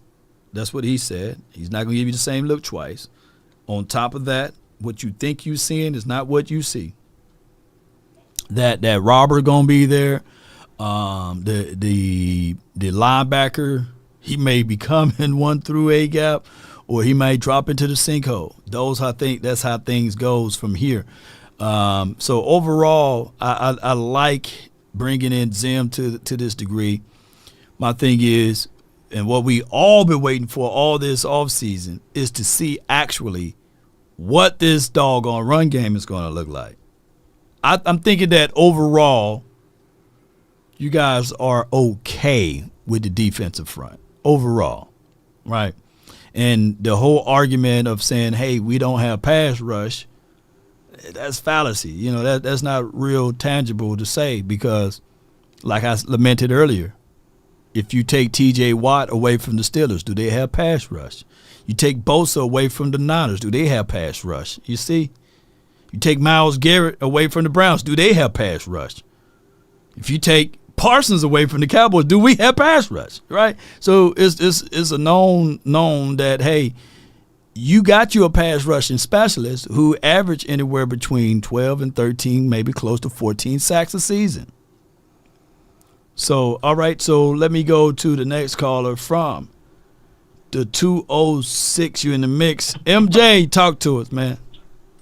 What's up, Law? How you doing? You make good sense. Like everybody keeps, we ain't got no pass rush. You hear the TV people? Yeah. They so dumb. They just be talking, man. Yeah. And another thing, and with the running game, so all the Cowboy fans, they said we ain't got a running game. Do Cleveland got a running game now?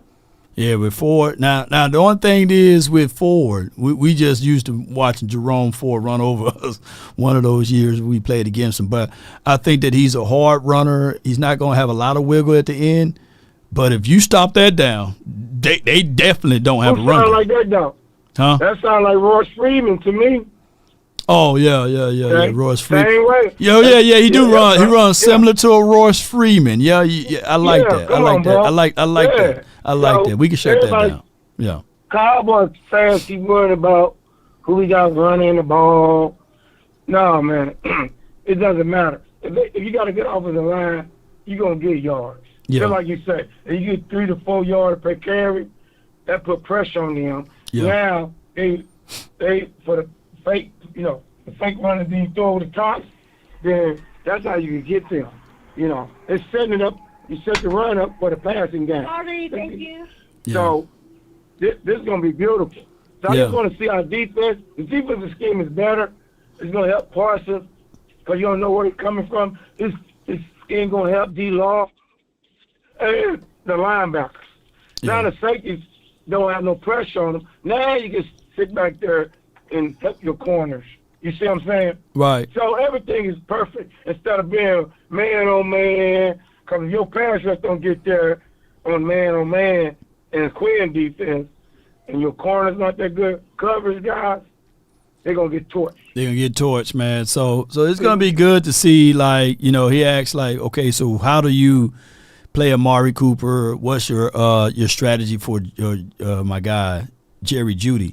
Jerry Jeudy is one of those guys. Have you ever seen, like, we'll play a damn team and then all of a sudden they have this one guy that shows up when they play us?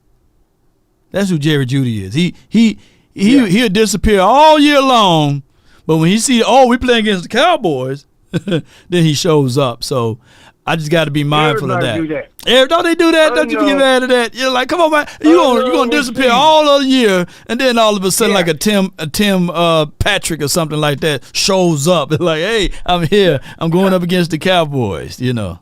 The guy like 5 catches all year playing against the Cowboys. He got 100-some yards. We're like, what the hell?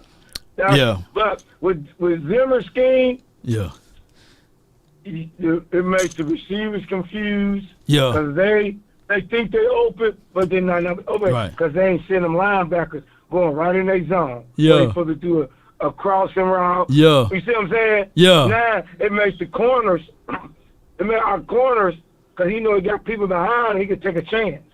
Sometimes. You see what I'm saying? Mm-hmm. And this is I can't wait. My main focus, I want to see how the D tackle, because Quiet's cut with you. Mozzie's supposed to come off the bench long. I know you. I know you pissed off with Rodgers. He's going to Cincinnati. I know that's your boy. And Rodgers. And I heard they didn't want to get rid of him. He could have signed back. He's like, hell no, they favoritism. So yeah. But I heard they didn't want to get rid of him. But the number crunch, man, you know. Yeah, he's like Cincinnati came to me before, so I'm gonna go over here and Cowboys over playing favorites because I know I'm better than Mozzie. In my mind, Law, say I'm a first round pick, I'm getting torched. Law, you playing corner and you cover and you just blow it, and they still start me. How would you feel, Law? And then I try to cut you. You think everything gonna grab you? Okay, I'm gonna go over here. I can start right now. Come on, man. Man, you gotta stop doing that. That's just too much. That's too much fat to trim, though. You know, you need the little fat to make the food taste good when you put it on the skillet. So that what they're trying to do is with Mozzie, they're gonna put him on the skillet and see if they can, get something out of it this year. Next season, if he don't materialize this season, then they're gonna trim the fat with Mozzie. But right now, the Cowboys made that decision to keep him and see what this administration can do with him. He better jam, Law. Mozzie better at least do his job. I don't want to see him get knocking down the field. He better stay in that gap and don't get moved. Even when they put no excuses. Mozzie better show up. Because Mozzie, he called me when we first dropped him. He said, I'm tough. I don't care about football. When he said that, like, what? I know he shouldn't have said that part. Yeah. That was a sign right there. I was like, he sounded like the safety that went to Minnesota that we got cut. Remember? He just be on playing hard. Oh yeah, Xavier Woods. Yeah. I was like, what the hell is that? But then Xavier Woods went to Minnesota under Zimmer and played good. So, you know what I'm saying? So what would what would be a great year for Mozzie in your opinion? Mozzie, stop the run. Okay. He's strong. Stop the run. Okay, perfect. They can't get him. Boom. And then like about 3 or 4 pressures. Okay. No. We need three. We need more than 3 or 4 pressures. Come on. That'd be good. Yeah. Okay. This would be for me. If he can give me 5 or 8 tackles for loss, that's a good gaudy number. That's a gaudy number. Yeah. 1 sack, if 1 sack or 2 sacks, that would be over the top. And if he can just do what he do and plug the middle, I think that would be a world of a year. And I don't even care if it's TFLs or like split. That would be crazy. That'd be good. That'd be an A+. Because, that'll free up all the people that are big D tackles. Because the big thing, the big 2 D tackles we got now, they're going to make sure you eat. Yeah. I like the scheme. And I was like, man, that middle. And like I said, we always said that middle. If we stop that middle, you got more chance to get more sacks. And you're going to get I told you, man, you said it, Law. Zimmer defense, with the people he got now, he going our linebackers and safety going to have a lot of interceptions. That's going to be huge.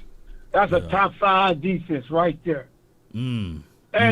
And then on offense, that kid going to get in there, Flannery, that's the perfect matchup with CD Lamb. I'm telling y'all right now. Watch what I tell you.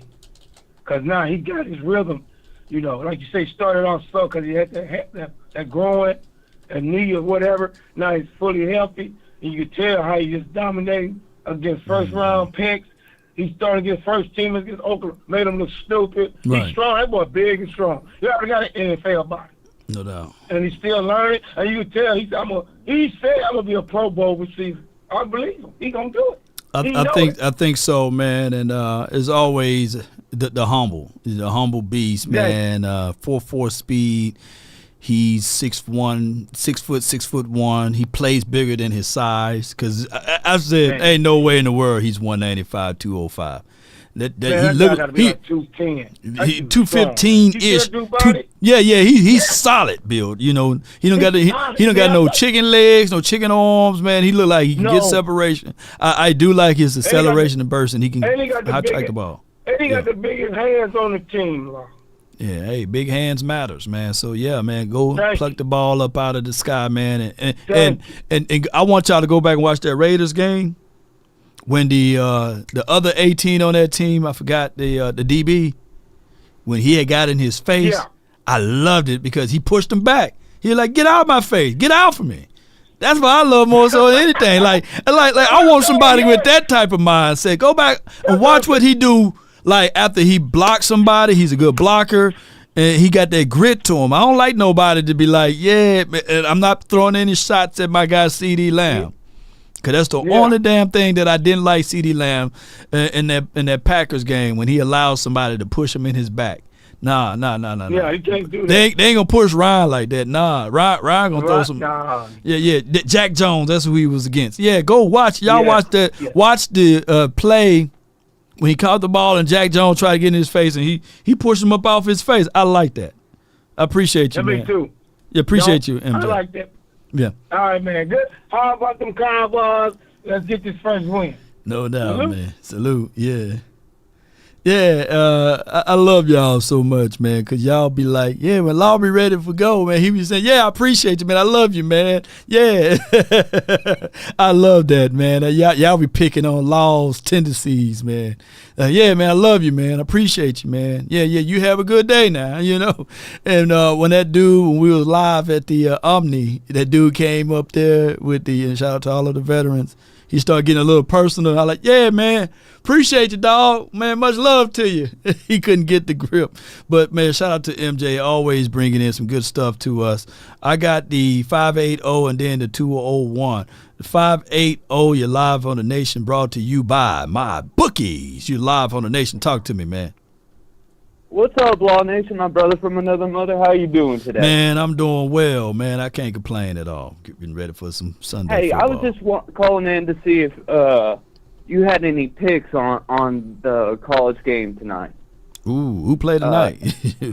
I think it's FSU and BC, if I'm not mistaken. I don't have my picks in order this week, man, but I for sure going to kick it off next week. I'm going to have all of my picks and everything and special guests and stuff on like that. So, yeah. But how many yards do you think CD is going to have this year? CD Lamb for the year? Yep. All right, so people been shanking me with the butter knife when I said that, he only need 116 receptions to break the record.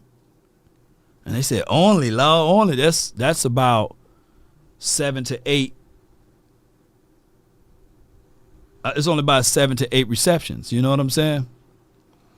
So I think that CD this year, not saying that they're going to force feed CD, but I'm looking at it like he would at least give us, I want to say 1,400 yards this season. That's going to be the I can floor. see that happening.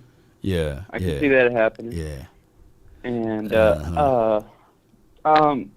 who do you think is going to be our wide receiver number 3? Do you think it's going to be Tolbert or Flournoy? I'm probably mispronouncing his name. No, you good. Just say Flo, man, because that's what I'm going to do, because I murder his name, man. I say Flo. Yeah, Flo. And he turns, too, when you say, hey, Ryan, Flo, and he turns around. He don't keep walking, so he know his nickname. I like how he looked in the preseason, though. Yeah. Flo. Yeah, he flowed pretty well, man. I would say it's the same thought tracks that I had with Cooper Beebe. I said if they end up starting Brock Hoffman somewhere midway through the season, Cooper Beebe gonna get that role, and it just happened quicker than what I said. So I look at it like this: don't these other guys get nicked? Don't these other guys get bruised up? Because Ryan is gonna take somebody's job from there, and on top of that, right when November hit, I think that he's gonna be integrated into like that more time out there on the field, because you can't just pass up a guy that runs a sub 4.4 speed that can have top point and attack the ball and can give you red zone options. I think that if push comes to shove, he's going to move himself up on the depth charts week by week. And can I say something? And it might be presumptuous of me to say it, but he reminds me a lot of Dez, where he'll get up there and he'll fight for that ball. Right. He'll jump up there and contest it, and I mean, Dez, you throw that ball up to Dez, most of the time Dez is coming down with that ball. Hell yeah. And I get that same vibe from Flo. Yeah. If you throw it to him and he's competing with that cornerback, he's gonna come down with that ball most of the time. Most of the time, man. And I've seen this kid work from like the third team to the second team to the first team. Didn't get a chance to see him, just to be 1,000 with you, didn't get a chance to see him and Dak connect a lot, though. That's the only thing, because he wasn't really on the first team like that. It was more of the croppers during that time frame when I was out there. Cropper, and he ain't even on the team anymore. He's on the practice squad. And it was Tolbert and Brooks. So it'll be nice to see him now with Team 1 and how they're going to really, oh, my God, how they really going to – he's going to have damn near one-on-one coverage. That's going to make it even scarier. And it's going to be nice to see him out there on the field, bro. I can't wait, man. I can't either. And one last thing, and I'll hop off and let you get to your next caller. But, people want to say that Dak's not a difference maker or a big, impactful player. But, they want to hate on him. But, I mean, all the wide receivers that he's have had their growing pains, including CD Lamb and everything. And in turn, we're working with him. They did get better. Exactly. Yep. So, I mean, how can you stand there and say that he's not a difference maker when he's the captain of your offense and he's making all these wide receivers better around him as well? Exactly, man. It's for the life of me, man, I think that people have been brainwashed from the 3-letter and the 4-letter networks. And what they see out of Dak Prescott are only the negative connotations that people like to bring up. But he's by far, if you listen to other wide receivers, if you listen to like people who absolutely played the game, that's not on these 3-letter and 4-letter networks, they praise Dak Prescott. And they say, hey, these things are difficult to do. And when you have even Aaron Rodgers, who's one of the better throwers of the ball, gave Dak Prescott his flowers, there's no reason to hate on the brother. I think that he's going to be by far one of the top quarterbacks in this league this year. And you're going to set it on fire, bro. I can't wait to see him. I believe so, too.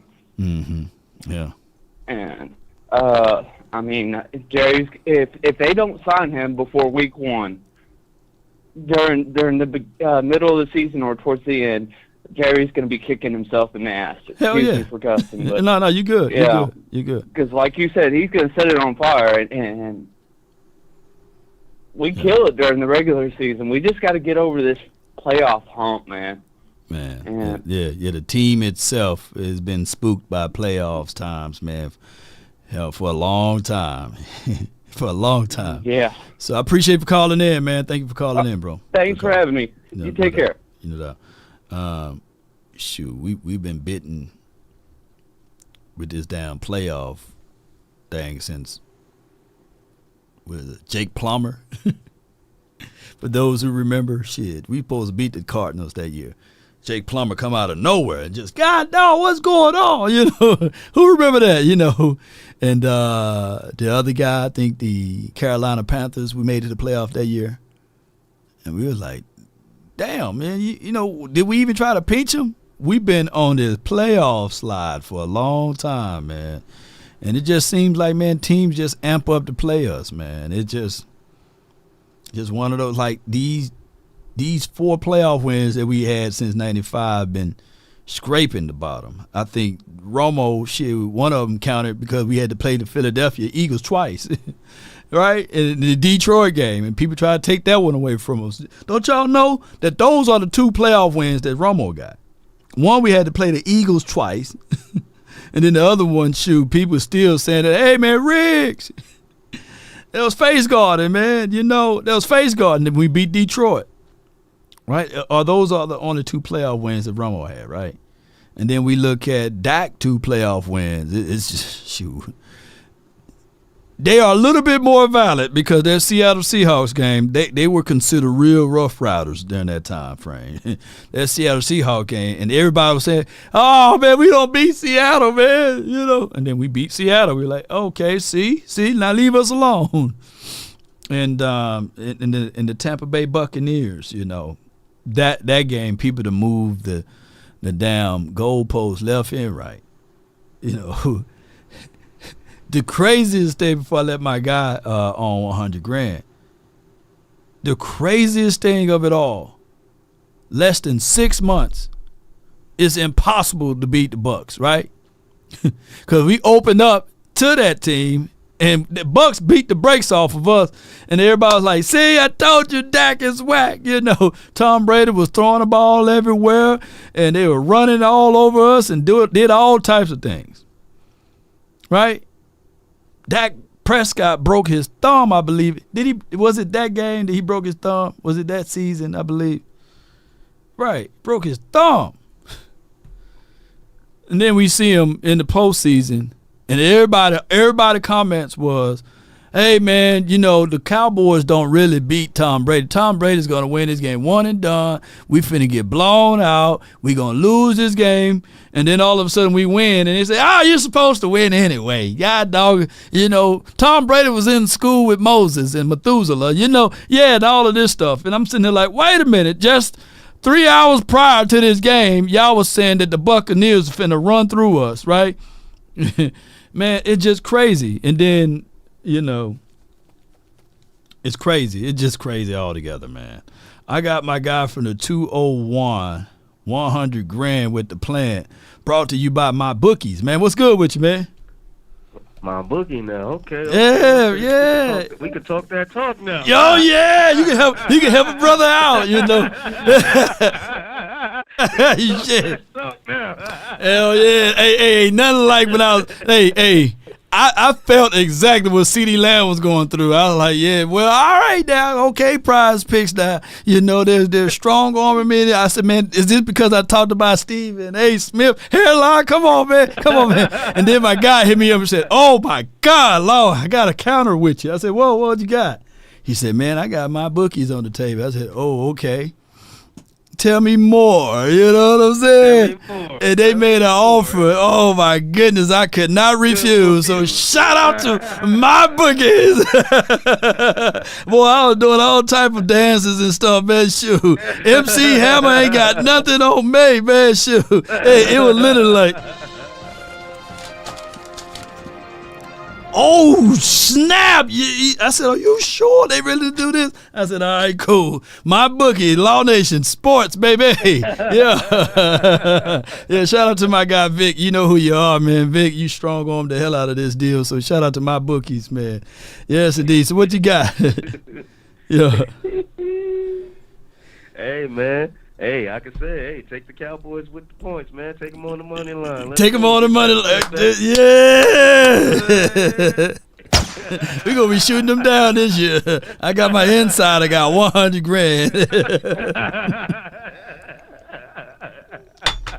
Yeah, I'm going to hit you up later. 100, make a graphic for me, man. Shoot, with my bookie on which money line I should go with.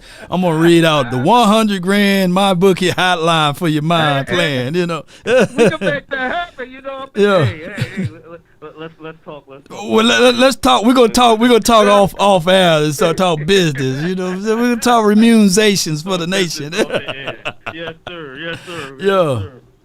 News coming soon, people. We're gonna talk this. Yeah. Anyway. Look, man. Dak Prescott come out here, blow the Browns out. You know what Cowboy Nation gonna say? Oh, man, Deshaun Watson rusty, man. You know, he was with the masseuse. They didn't have their starting running back. They didn't have their running back. That's why. The defense come out here and do their thing. That's what they're going to say. They're not going to say, oh, you know, what's going on? That's what they're going to say, man. They're going to come up with all these excuses. All I hear is, oh, we're going to lose to the Browns. You know, we're going to come out, man. What happens if we lose our first 5 games? Season is over. That's all I've been hearing all offseason. We come out here and we beat the Browns. What y'all going to say? Because, come on, man. No. This is what they're going to say, though, bro. This is what they're going to say. Hey, this is exactly what they're going to say. Well, you know, the Cowboys think they won the Super Bowl. They gonna either say that, but like, let's see if they can do that in January. That's exactly There's so many negative things we can pull up because that's what they gonna say. Come on, man. And look, damn, it's crazy. 100 grand. If we win, they say that. If we lose, they gonna say that. It's damn. It's literally. It's a lose-lose situation. Situation. We're never gonna get our credit. They never give us the credit. Right. Look, the damn Cowboys think they won the Super Bowl because they beat the Browns. Come out here and drop 40 on the Cleveland Browns. You know what the Cowboys haters gonna come up there and say? Man, that's just regular season. They do this in the regular season. Yeah. All this good in the regular season. I don't know no regular season football team that come out here and drop 40 on teams.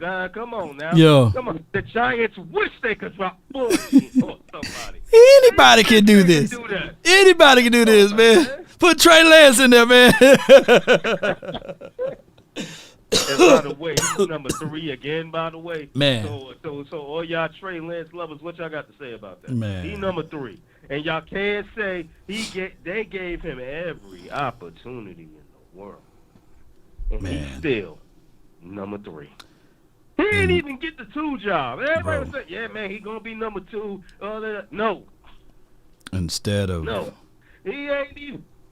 Instead of evaluating your team, you took an experiment, not the gum, but you put the experiment out there of a guy that you paying $5.5 million. Did you get true evaluation of these wide receivers? Did you get true evaluation of the running game? No, I think they did. Whoa! Break it down to me. I'm gonna be honest with you. I think they did. Break it down. Because those scrimmages. Oh, okay.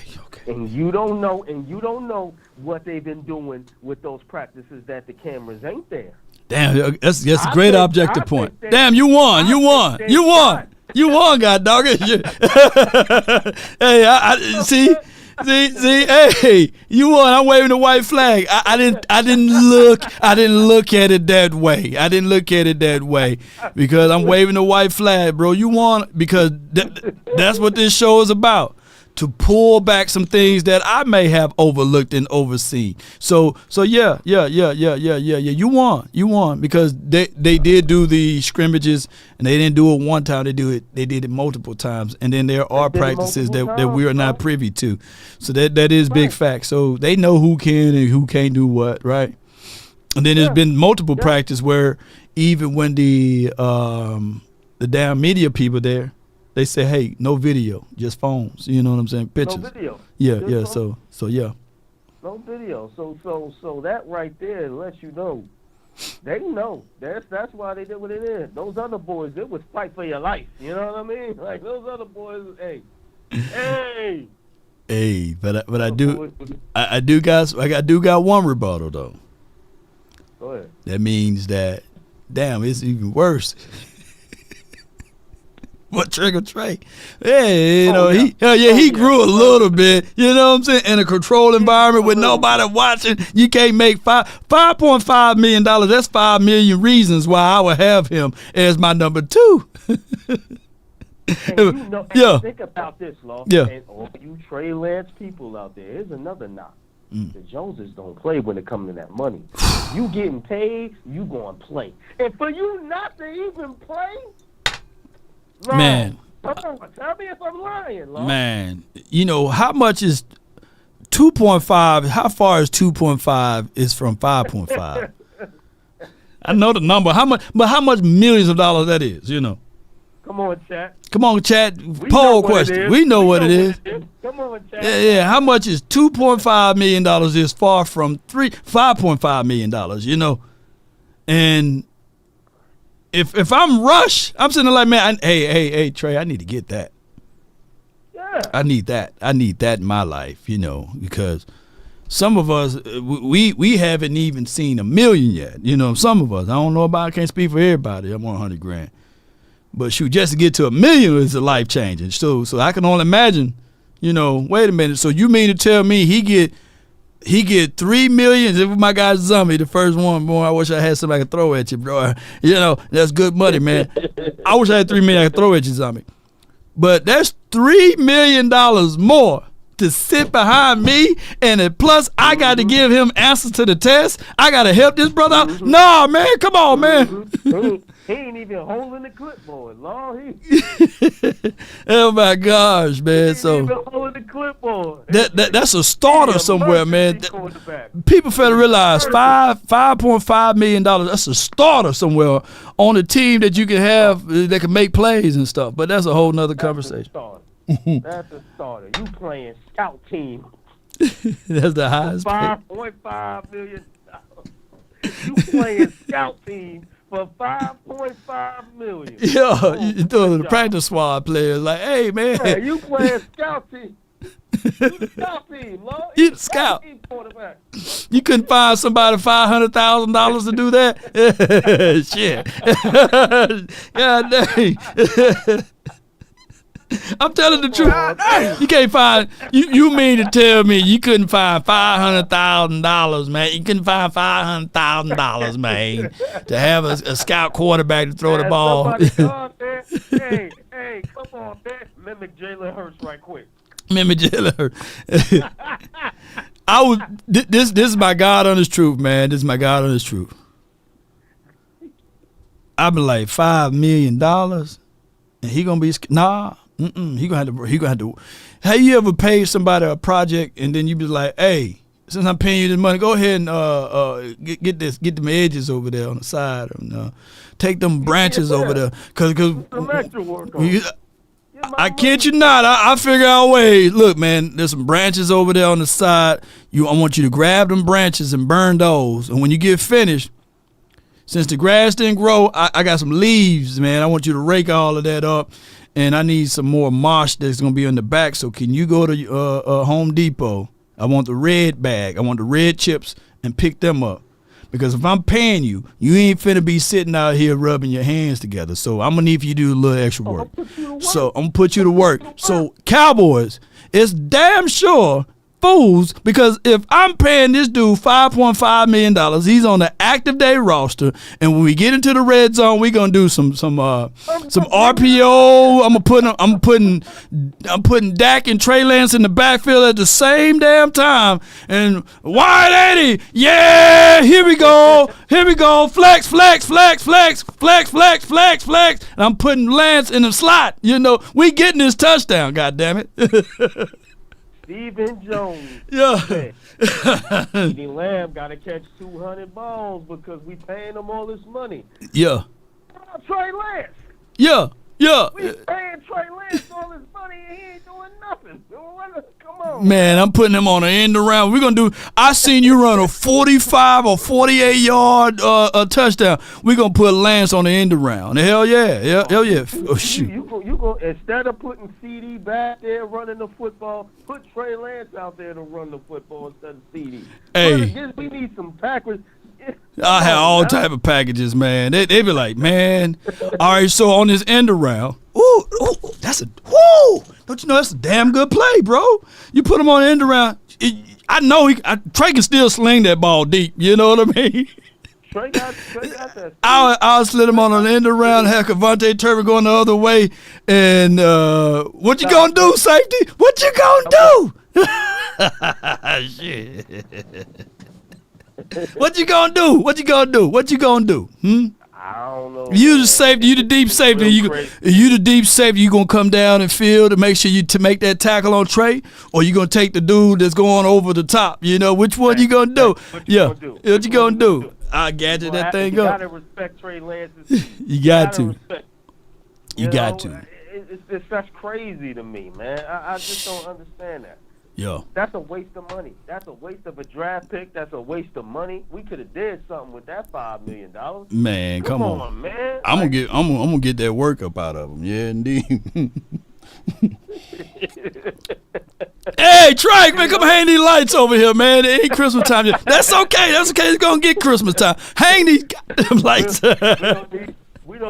We ain't gotta pay the water boy. Trey Lance, that's your job. Yeah. Come on over here. Go get the water. You about 6'4", are you? Okay, all right. We need for you to be the deep safety on this drill right here. Hey, man, I appreciate you, man, so much for calling in, bro. No doubt, man. No doubt. That's good call, 100. Great. Let people know, man, where they can find and follow you too, though, man, for all the graphic stuff that you do. Yeah. Hey, you guys can follow me at Graphic Zone HD on Instagram. That's Graphic Zone HD for all your graphic needs. Any occasion, it doesn't matter. Hit me up, I'll get it done. Holler at me in the DM, Lord. We can talk. No doubt, man. That's my guy, Graphic Zone HD, man. Looking forward to using some of his services this year. But that's what I would do, man. There's no shot or shade at Trey, but I'm trying to get this $5 million. I'm trying to let people know that this dude is more than just a quarterback. He's a weapon. He's Special X. You know, I'm gonna have all type of packages and stuff like that. I know for sure he can throw a fade ball when we get down inside. So I have packages. You know, like Trey, we seen you throw two touchdowns, man, like a little lob pass to Ryan Flo. So what we're gonna do is we got Dak and Trey in the backfield at the same time. Do a direct snap to you, Trey. We're going to motion Dak to the edge, make him a tight end Dak. Tight end Dak, pause if necessary. And we're going to do this fade. If not, if that fade ain't there, well, you got to throw the fade real quick. But if it's covered up really good, then you run that thing in there. It's time to get paid, man. It's time to win these games, man. This is all I'm saying. Put Trey in RPO. I got 469 or is it 489? Timothy, man, you live. What's up, my brother? What's up with you? Not much, man. What's good with you, Tim? Man, what's good with you, man? Talk to me, man. Man, this is Timothy Show, man. You look to nothing but the best. Of hits and oldies. What's good with you, man? What's good? Man, let me tell you something, man. This is what I was saying, bro. Like, if you pick Prescott and Trey Lance on the same field, bro. Like for example, and but we got like a bootleg pack going on with him and with Trey Lance. Man, I believe, man, Trey Lance got so much speed, bro. Man, if the blockers we got, block for real good, man. He could run like from the outside or the inside. Man, his speed. When I watched the preseason game, bro, man, Trey Lance got so much speed, brother. You got some speed. He could, like, man, he's big dude. He got that takeaway speed. I'm talking about like you ain't catching him. Yeah, you ain't catching him. Like out there, bro, and you behind him, I promise you ain't catching him. You're not catching that man. Yeah. Cause he's 10 times faster than Prescott. He's younger, but he's faster. And Prescott got knowledge. A knowledge quarterback. He knowledge and he know how to run a system. So when Prescott hand off to Trey Lance, and Trey Lance just do his thing, bro. Do what he used to. Just run. Right, just run. Just run. Man, I'm telling you, that Cowboys, let me tell you something, bro. Man, the Cowboys offense gonna be the dangerous offense, bro, in the NFL. I promise you that, bro. If we play that ball, if we play Dallas ball, if we play Texas football like we always do for 1999, ever since Emmitt Smith, ever since Troy Aikman, ever since Deion Sanders, ever since Troy Aikman, let me say something, man. We could do it ever since like Irvin. We could do it, bro. Like we could. If this team could be special. If we play like we been doing in the 90s, I promise you, bro, we could be the best team, the American team in the NFL, bro. I promise you. Yes, indeed. Yeah. I got my guy, Lil Dallas, says Trey ran a 4.9. But, man, when you saw him running in that preseason game, all of his runs, even out there in training camp, maybe he had, like, something going on that day. He ran his 40 time, like constipation or something, diarrhea, IBS, because he's faster than 4.9. I know 4.9 speed, you know. And he's faster than 4.9, you know. I would say that he's probably because he got a long stride. Right. He's probably a 4.4 guy. He's probably, if he had to run the 40 again, he would probably be on the high end 4.4 40, on the low end 4.3 guy. He got to be, because the way he cut that corner and he ran that touchdown and he had a block down the field, he got to be faster than a 4.9. He got to be.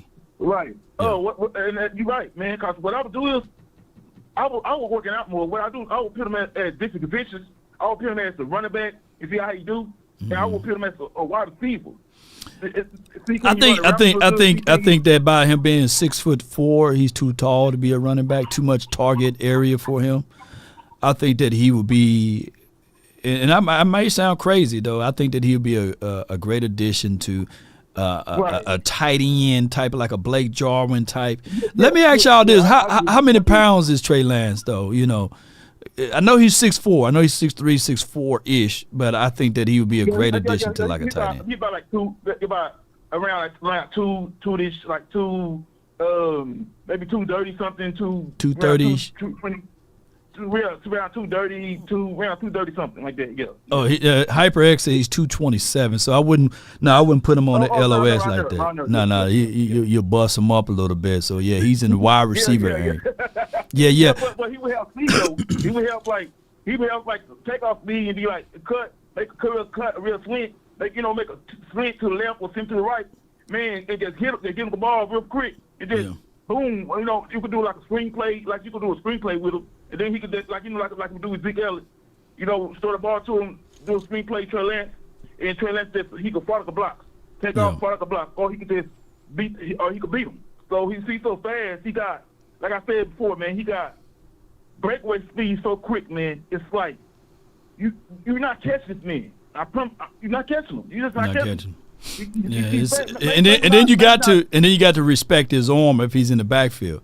Kind of like remember Cedric Wilson. Cedric Wilson played quarterback in high school, and when he was here, against that Minnesota game, we had him here in 2021. He was the reason why we got back into the graces in that game.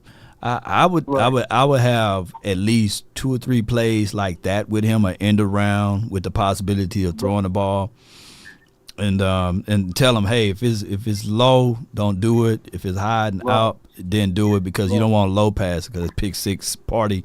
So yeah, man, I'll do some gadget plays like that. I have them in my playbook arsenal, and then I'll reach out to the Saints and see what all plays that they do with Tyson, however you call him, Hill, and I would do that, man, just to be real with you guys, because I can't have 5.5 just sitting on the sideline. No. Number 7. Yeah. Remember that number 7. Remember that time? What was that boy? I forgot his name, but remember time a while back? New Orleans had a number 7 quarterback. Yeah, Tyson, the Hill kid, the Hill kid. He was a bootleg quarterback. He was like, he would run, he would do all types of bootleg pack. Yeah. See, that's what. See, if we do that with Trey Lance, man, we could be like, dude, we could be unstoppable with the offense. Cause what I'm saying is the safeties and the linebackers and a defense they ain't gonna know what to do. They're gonna be like, damn, who we gonna do? We need to go and see Lamb, or we gonna watch the quarterback, or we gonna you know what I'm saying? You can use them more. You can use them more as a weapon, man, than anything, man. I appreciate you, Tim, for calling in, man. It's a good call from good hearing your voice, man. I got this Cowboy juice. I had to spit out to these Cowboy haters, man. You know what I'm saying? I feel you, man. Thanks for helping me, brother, man. Go Roll Tide, bro. I love my Cowboys, bro. Man, Cowboys, the American team, bro. Let me tell you something. How about them Cowboys? How about them, man? Roll Tide to you, man. You know. Roll Tide. All right, Yeah. All right. What Action Powell at, man? What action at? I know he's somewhere in the chat, man. Don't be ducking and dodging over here, man. What happened to LSU? Did Action Powell show up today? I'm gonna read through this thing. Did Action? What happened to LSU, man? I need to know, man. What happened to LSU? Where my LSU crews at, man? Put LSU in the chat, man. If y'all ain't folding up like wallets and lawn chairs, I need to see Death Valley. I need to see all of that up in the chat now. Where my LSU crew at? Come on, man. All right, JB2. Okay, LSU. Come on, where my LSU's at, man? Come on, baby. What's good, LSU?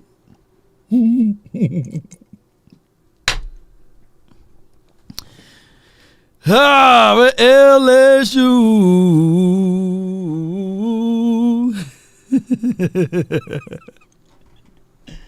Oh my gosh, man. Go SC, man. LSU, where y'all? Brian Kelly and them, man. Where y'all at? I got the 831. You're live on the nation, baby. Hey, talk to me, man. 831. You're live. How you doing? Man, doing great, man. Doing good, man. This is Nacho. Hey, listen, I listen to your show all the time. Unfortunately, I don't necessarily call in all the time with my time schedule, but hey, listen, I don't know if you recall, but I bumped into you and the West Coast at Oxnard, at the camp a year ago, and you guys were there, and it was really a great honor to meet you guys there and all. Man. Listen, Rob, with everything that I'm hearing, I'm really excited about the rookie class. It looks like it's a promising young group of players that are going to contribute and help this team. At the same time, what do you think? I think with the fact that, the expectations are not as high as it's been in the last couple of years, I think that does us good. I think, being under the radar a little bit with all the drama that always comes with the Cowboys, I think might be a good thing. I just, I'm a Mike Zimmer fan, man. I really am. I have some buddies of mine who are trying to be more on the negative side. He's a dinosaur. He's an old guy. It's a young man's game of coaching. And I said, hey, listen, Mike Zimmer's been around the game. He's seen the game. He's seen, this, that, and everything. I'm hoping that he can come in, and I think with, as a big fan I was of Dan Quinn, at the same time, he had a difficult time with the Shanahan and the McVay's kind of offense. And I don't know that he ever figured out how to stop that type of offense, whereas I'm thinking Mike Zimmer's coming in there, and, he's had a lot more success with that type of offense and what he's going to do. That when you hear Micah Parsons talking about, how the attention to details and a more disciplined defense and gap assignment and all that, that should get us excited, right? Yeah, it should. The Kyle Shanahan scheme is a very complex one. They run to open up the pass. They a play action team. They see gap runs, outside zone runs. They are very disciplined to that order. And for the last 3 or 4 years, the system itself, as far as average yards of separation, anybody who comes from that system, they know how to get their receivers open. And if you look at what Mike McDaniel's been doing in the Miami land, if you pay attention to what even the Green Bay Packers was able to do with Romeo Doubs, and just go back and look at all of the average yards of separation that they were able to generate, the way that you get away with that, if you put pressure on stopping the run and forcing those quarterbacks, because those quarterbacks are known to throw it to a spot where they're going to be open at. And I think Nachos, man, if Zim, he gives you so many different looks that spot that they think that they can put that ball at, it won't be there. So I just look at it that way. That's why probably Zim been more successful than a Dan Quinn, because Dan Quinn don't mix it up at all. It's more traditional sets, whereas he gonna run the vanilla and he try to play man to man and get pressure on the quarterback to cause him to be off kilter. But what happened when that pressure don't get there? And what happened when you try to put a zone defense out there that's been successful against Shanahan's systems, and your team is not prepared to do that? So that's what happened in that Green Bay Packer game. I went back and watched it, man. Luke was so wide open. Romeo Doubs was so wide open in the middle of the field. It's just crazy how they gashed us so many times.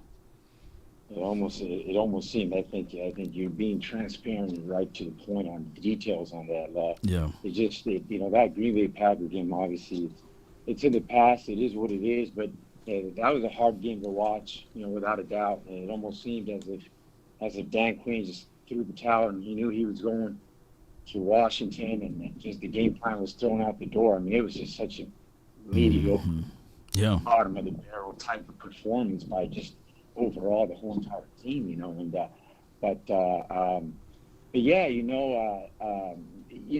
obviously, it was great to finally see CeeDee Lamb get paid. The guy's earned his contract. Right. And of course, right now, we're in that bubble. I did listen earlier in terms of the Trey Lance, of course.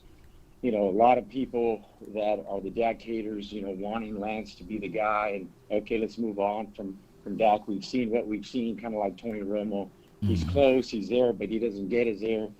And I get it. He doesn't have the playoff success. And that's something he's got to elevate his game to another level. It's not all on him, obviously, but so he, I'm a Dak fan. Right. I like him. I like what he stands for. I like how he carries himself like a true professional leader out there in that locker room and then out the field. And I'm really hoping that, now in the second year of this McCarthy offense, obviously improved, that this offense can really flourish and really become something special. And hoping that they can really, both McCarthy and Dak, can kind of come together, obviously on that, last year of their contracts and all that. And they can really, really elevate the offense to what it should be. Right. And then if Zimmer comes in, I think Zimmer's going to be impactful in terms of what he can do to help McCarthy out. And listen, I'll leave you with this. Lastly, I'm traveling, man. I'm doing a bucket list road trip. I'm going to be there for that Sunday night game, Dallas at the Pittsburgh Steelers. So I'm excited about that. I'm going to be on the road representing for our boys up there, and excited to see where we're going to go, what we're going to do. And do you think that obviously it's up in the air, of course, with everything going on, but you think Jerry just kind of leaves it and kind of just wants to see, okay, Dak, how far? Obviously, he ended the year by saying, well, he took us as far as he did, meaning Yeah. Because it's smart as a dude. Well, So- that's one of the luxuries, Nacho. Before I let you go, that's one of the luxuries you have when you are a mom and pop's business. You can go longer. You can take those risks, and if it don't work out, hey, you can't fire yourself. And that's where we at with Jerry Jones. Appreciate you for calling in, bro. And hey, safe travels. Good call from you as well. All right. Yeah, I mean, we look at everything. I get it, man. You know, the Dak Prescott detractors, they would love to see him go. And I asked them all the time, like, who do you want? Who do you want next to be here? Like, what quarterback do you want? And if they feel as if the old Trey can be that dude, then what levels of evidence make you dial up to that point that when you say to yourself, all right, now that you put Trey behind the number one offense, the number one team offense, will he be able to be more successful in this system? And the answer to that is still, when you go back and look at their INTs, it had nothing to do with whether it's against number ones out there or number twos or number threes. Hell, that ball would have been picked off if I was out there on the field. You know, so covering, Jerry Rice. If Jerry Rice was out there and Trey Lance was trying to throw that ball to Jerry Rice, I would have still been able to pick that ball off. That's the reality of it.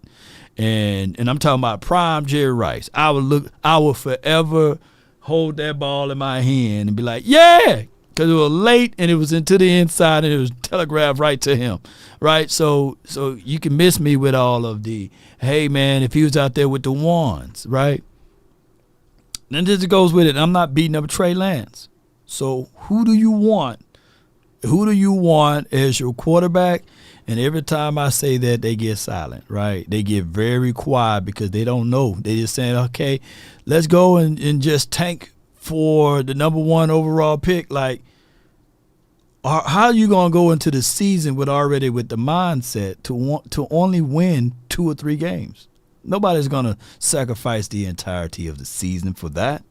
This team is too loaded for that to even be a talking point. So it's just what it is, y'all. I got here from the 808. You're live on the nation. Talk to us, man. Oh, Law, what's up? This is Young. Young, what's good with you, man? Yes, indeed. How you I'm living? gonna be a little bit more, I guess, not as nice about Trey Lance. There is no factual proof that that guy can throw the ball. Facts. He misses the barn door even if you shoved it right in front of him. He does not do good in pressure. You put pressure up in front of him, he is just like Tom Brady. He will just throw the ball anywhere he wants to. Yeah. This whole Dak thing, I love Dak, a 4th round pick. We got lucky. Everyone tries to compare him to Tony Romo. What did Romo do? Romo fumbled the ball in Seattle and lost that game for us. So, like, this whole narrative about Dak can't do the thing in the playoffs. How about the rest of the team? Wow. Where was Parsons? Yeah. Where was Dan Quinn with his magical defense? It just seemed like it was fixed. The game was fixed. I don't like to say that, but the NFL is not fixed. But at the same time, when you turned on that game, the game was already 13-0, 14-0, if I remember correctly. Right. We couldn't stop a nosebleed. We couldn't stop the run. But it's all Dak's fault. Yeah. I understand Dak's getting paid a ton of money. But didn't they pay that kid in the Jaguars a ton of money, and he's done what? Man. So I'm going to go to this, and I really hope people don't go after me on this, but it just seems like African-American quarterbacks are put to a different standard. And then when they do well, they move the goalposts on him. And then when they meet that goalpost, they push the goalpost even further. So I think with Jerry, he thought he could get Trey Lance to become the next up-and-coming quarterback for the Baltimore Ravens. Right. And this guy's saying he's super fast. He can get away from the. I have not seen anything like that. Yeah. Oh, the wow. only thing I've seen him make is poor decisions, panics, and he can't get the outside deep cornered route. On a consistent 15 and basis. out route. He can't throw that ball across the field. If you can't do that, I think the DBs sit. That's why they pick him off a lot. The linebackers get involved. With this revamped offensive line, I've been watching your shows. I've been kind of not calling in as much or saying a lot. I've been just hearing it because this is the first time that I see us going into a season in the last 5 years that expectations are not high. Yeah. So I kind of agree with that last caller with, maybe this is a better way of starting the season, but the line is not solidified. We have two rookies that are going to start in pivotal positions, especially at right center. Who, like you said, who do you want to play if you get rid of Dak? Who do you want? Yeah. Like, I don't want Kirk Cousins. Yeah. Everyone keeps saying Kirk Cousins. What has he done? Right. Nothing. Come Except on with make a load of money playing for Minnesota and whoever he's playing for now. And if you, like you said, if you're going to tank the season with this type of talent you have, you can't tank. You can't tank. You can't tank and pay. Try to look at it 20 years down the line. But the biggest mistake, if you were going to move off of Dak, you would have drafted a quarterback this year. Facts. And then And that's that was facts. that was writing on the wall for Dak having complete control over Dallas. Oh, wow. He has a no trade clause. He has everything under that contract that he had to wait 2 years for him to sign. So I say play Dak. And I don't know what the Stephen A. Smith thing about him shaking the ball and being nervous. I would love to see Stephen A. Smith try to be a quarterback. Jeez. You know what I mean? Like, he says he loves Jerry, he loves the Dallas Cowboys, but he hates the fans. Well, guess what? The fans are part of the Cowboys. Part of them, man. Hate us, you hate the Cowboys. There you go, man. Young man, you on the money with all of this, man. I don't got no rebuttal, none. So for me, dog, keep up the good work. I'm so proud of you, man. You got over 100,000 subs. I was with you when you were at 20. Wow. Congratulations and much success, and keep up the great work. Man, that's my guy, Young Wilson, man. Appreciate you so much, man. Aloha. Yeah.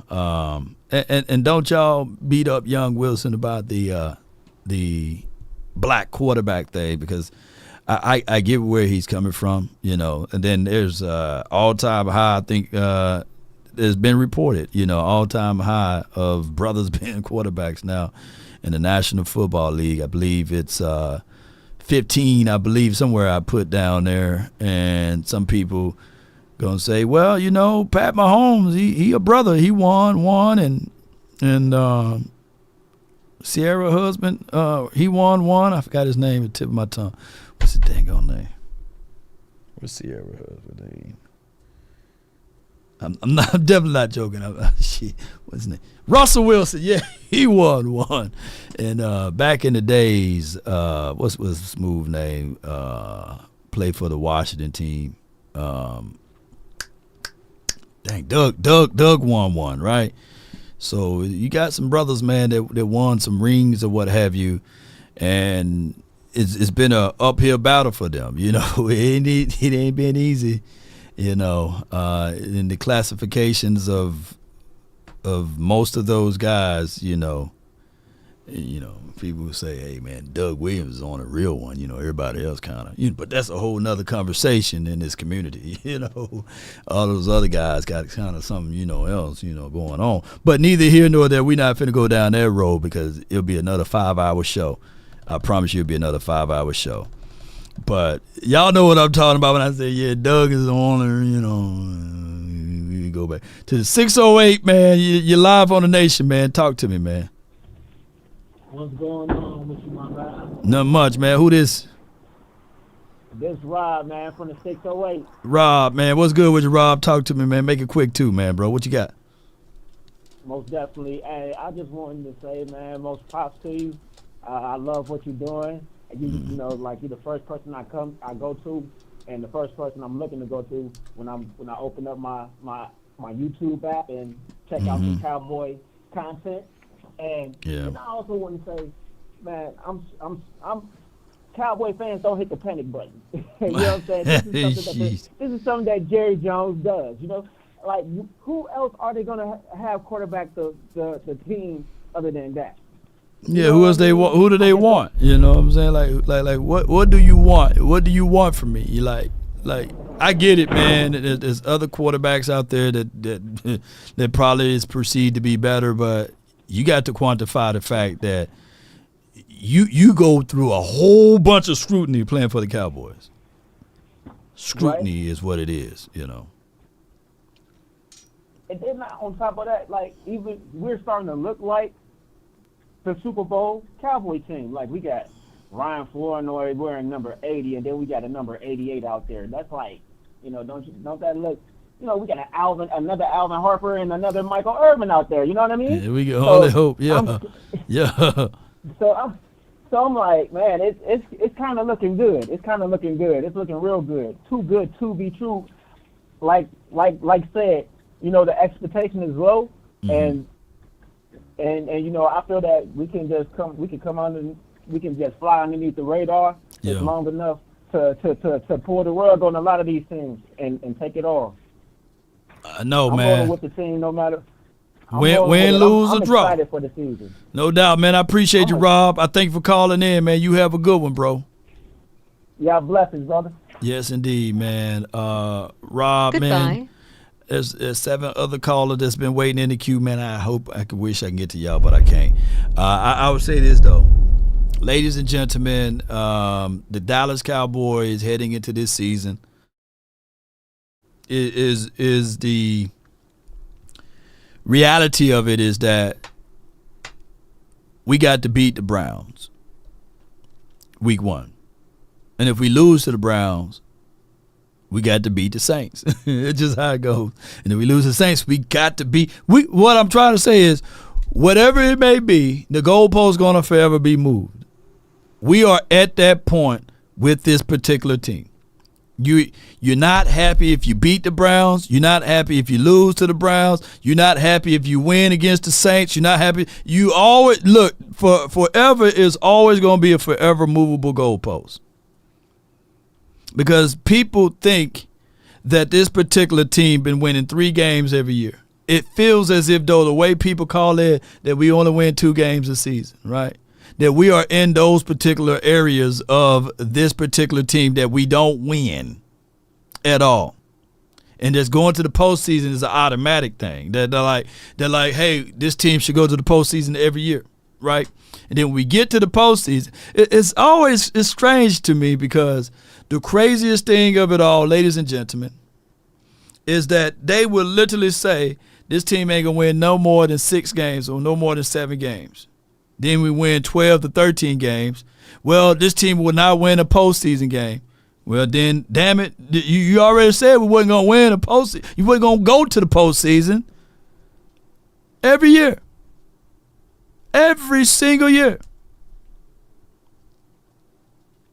And then during somewhere in the middle of the year, in the middle of the offseason, Super Bowl favorites. Are the Cowboys really Super Bowl contenders? Y'all get that? Y'all hear that? Every year it's the exact same thing. Cowboys are considered Super Bowl favorites. Cowboys are the lowest team in cash spent. Cowboys got 30 all-pros, right? The inflation is real. Oh, Cowboys, oh my God. They have the best offensive line in the entirety of the NFL, which that was dog water, right? Our offensive line haven't been healthy since 2015. That's 8 years, Law. That's over 8 years. It's over 8 years.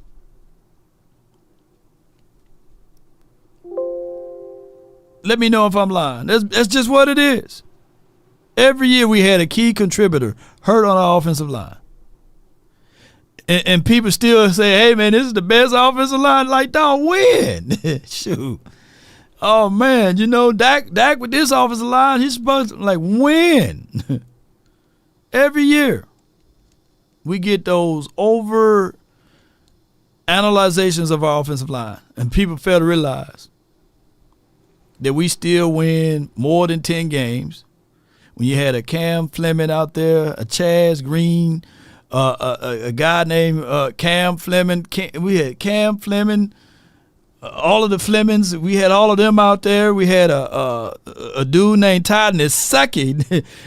Dog, we done had some people out there that could be terrible on the offensive line play. We had Jumbo Joe Looney, who was a journeyman, and then they were saying, hey, man, this is the best offensive line in the world. Like, come on. Yeah. Overanalyzed Kellen Moore. Yeah. Truth be said, it's like everybody in the NFC East want our guys, right? Like, for example, we had Jason Gary here. Oh, man, Jason Gary, 8-8 guy. But, man, it's the quarterbacks, man. If the quarterback was better, man, Jason Gary's a really good coordinator, man. He's a good coach. He's a good coach. Good coach. For 13 years, they shoved down our mouths, oh, man, Jason Gary's a good coach, right? So the moment we get rid of him, the Giants was on the phone call like, hey, Giants, we need him, you know. For real, you know. That's how it was. Those 8-8 years. He talking about, my guy Young was talking about Tony Romo. Don't y'all know that those 8-8 years, you win that damn game at the end, you in the playoffs. And we lost every last one of them. And then they said, oh, here's a raise, Tony. You know? Yeah, Chuma Edoga. Yeah, we supposed to beat the brakes off of Miami Dolphins with Chuma Edoga. And then fast forwarding to like the whole thing with, oh man, Kellen Moore, he's a genius, man, and this team is going to have a setback without Kellen Moore. He's an offensive guru. I don't foresee this team being any better. You know, Dak Prescott and Kellen Moore joined at the hips. He's gonna regress.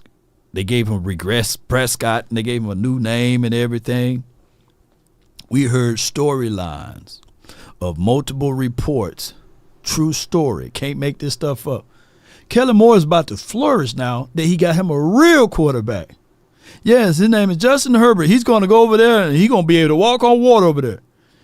And then Kellen Moore goes to the damn Chargers. Justin Herbert looked like Dak, you know. He's throwing the INTs, you know, had the lead and lose the lead. And I'm sitting there like, okay, all right, what happened to all of this brilliancy of Kellen Moore? Those people who were putting Kellen Moore on that mantle, now they have no one to answer to. They don't bring up none of that no more. They sweep that under the rug. Kellen Moore is an afterthought.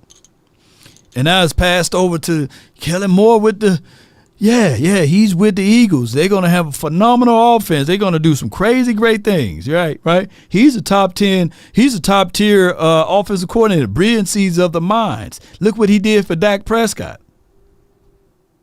Hurt's going to do the same. I'm waiting for that day. Yeah, I'm waiting for that day. Eagles fans think they got, we got the best one out here, man. Sure, we finna be the number one offense in the world because we got Kellen Moore because he was able to do that with Dak Prescott. Yeah! The answer, I talk stuff, I thought we had it, but it goes to show you who's a better team, and I'm sticking Cowboys. You're crying. I'm hurt. I love my Eagles. I don't believe it. You gonna flap the hat one more time for the Eagles? Yeah, one more time for your boy. Let's go Birds fly, Eagles fly, still Super Bowl champion. Yes, indeed. If I got Dak delusional fan with more excuses, the standard is for Rodgers, for Troy and Danny, is divisional playoff win, championship wins, and Super Bowls, not 12-5. So delusional, if you were old enough, I don't know how your age is, that means for out of 2 years, we had Roger Staubach or what have you, or because Roger Staubach didn't play that long in the league. But when we had Tom Landry, he coached here for 29 years, 28 years respectfully, but 29 years. You would have said out of those years that he won the Super Bowl because he got 2 rings. For at least 26 years, you've been like, oh, man, Tom Landry, you trash, man. Tom Landry, you Mr. Plastic Man. You've been calling Tom Landry washed and trash and all of that stuff. For 30 years, as great as he is, he got 2 rings. That's how difficult it is for even Tom Landry, the Super Bowl champ, the man, the myth, the legend, the icon with the hat and everything. Out of 30 years, he only got 2, and I'm only using the word only. Yes, and we've been to the Super Bowl multiple times. Yeah, but it's hard. And even within the confines of those 2 rings, damn it, we had the doomsday defense. So how do you collectively quantify that in these past 8 years with Dak Prescott that we had anywhere close to the doomsday defense? Let me know. When did we had anything close to the doomsday defense? Let me know. Shout out to you, young Wilson. When is a team? Teamwork makes their dream come true. Aloha. Yeah. Like, listen, dog. Like this. Like in the last 30 years, when we had damn Tom Landry, may he rest in peace, and Roger Staubach. When did we have doomsday defense here? I'm waiting to know. Like, I want y'all to say, like, yeah, man, last year defense was close to doomsday defense. Bull sugar. What year? Papa Rob Marinelli with George Savvy and them, Benson Mayowa. What year? I'm trying to figure this out. That where we getting all of these Super Bowls and stuff from. That we had a team structure like that. That we supposed to win the Super Bowl. Those are the real things we need to be talking about. All 5 of the Super Bowls we ever won, we had top 3 or top 2 defenses. I need to figure out when did we had that here. And when did we had somebody close to Tony Dorsett? I'm trying to figure that out. Who on this team was close to Emmett? Who on this team? Who on this team is close? Who's in the same room as Emmitt Smith right now? Or that front 5? Or that particular 90s defense, man? I'm trying to figure that out.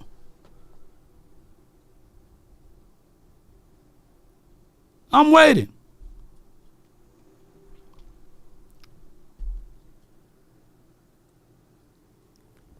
We got another one that don't know a thing about football. Hot Boy says, 95 says, is Pacheco close to Emmett? Damn it, I tell you this. Name me the game that Pacheco averaged 1.9 yards per tote. Name me the game that he averaged 2 yards per tote. I need to know. And where the damn player is drafted at doesn't mean it's going to be the outcome of the damn running back. What round was Terrell Davis drafted at, ladies and gentlemen? For my guy Hot Boy 95. What round was Terrell Davis was? And tell me what it took for the Broncos to win a Super Bowl. So there you go. It's not what round you in. Shoot, come on, I'm cooking y'all over here. Where was Drew Pearson drafted? Oops. Come on, man. It takes a team. Y'all so hooked up on one person, Dak Prescott. And you can't go back into any of these postseason games that we said, yeah, this person on the offense stood tall. Yeah, there was at the 9. Look, my guy Garcia watched some football. The damn 49ers was at the 9-yard line, and Chris Jones made a play. If the Kansas City Chiefs had the Cowboys defense, the 49ers would have had 2 more Super Bowl rings. Yeah. They would have beat the 49ers would have beat the Kansas City Chiefs twice. I said tweets, but Chiefs twice, you know. Shoot.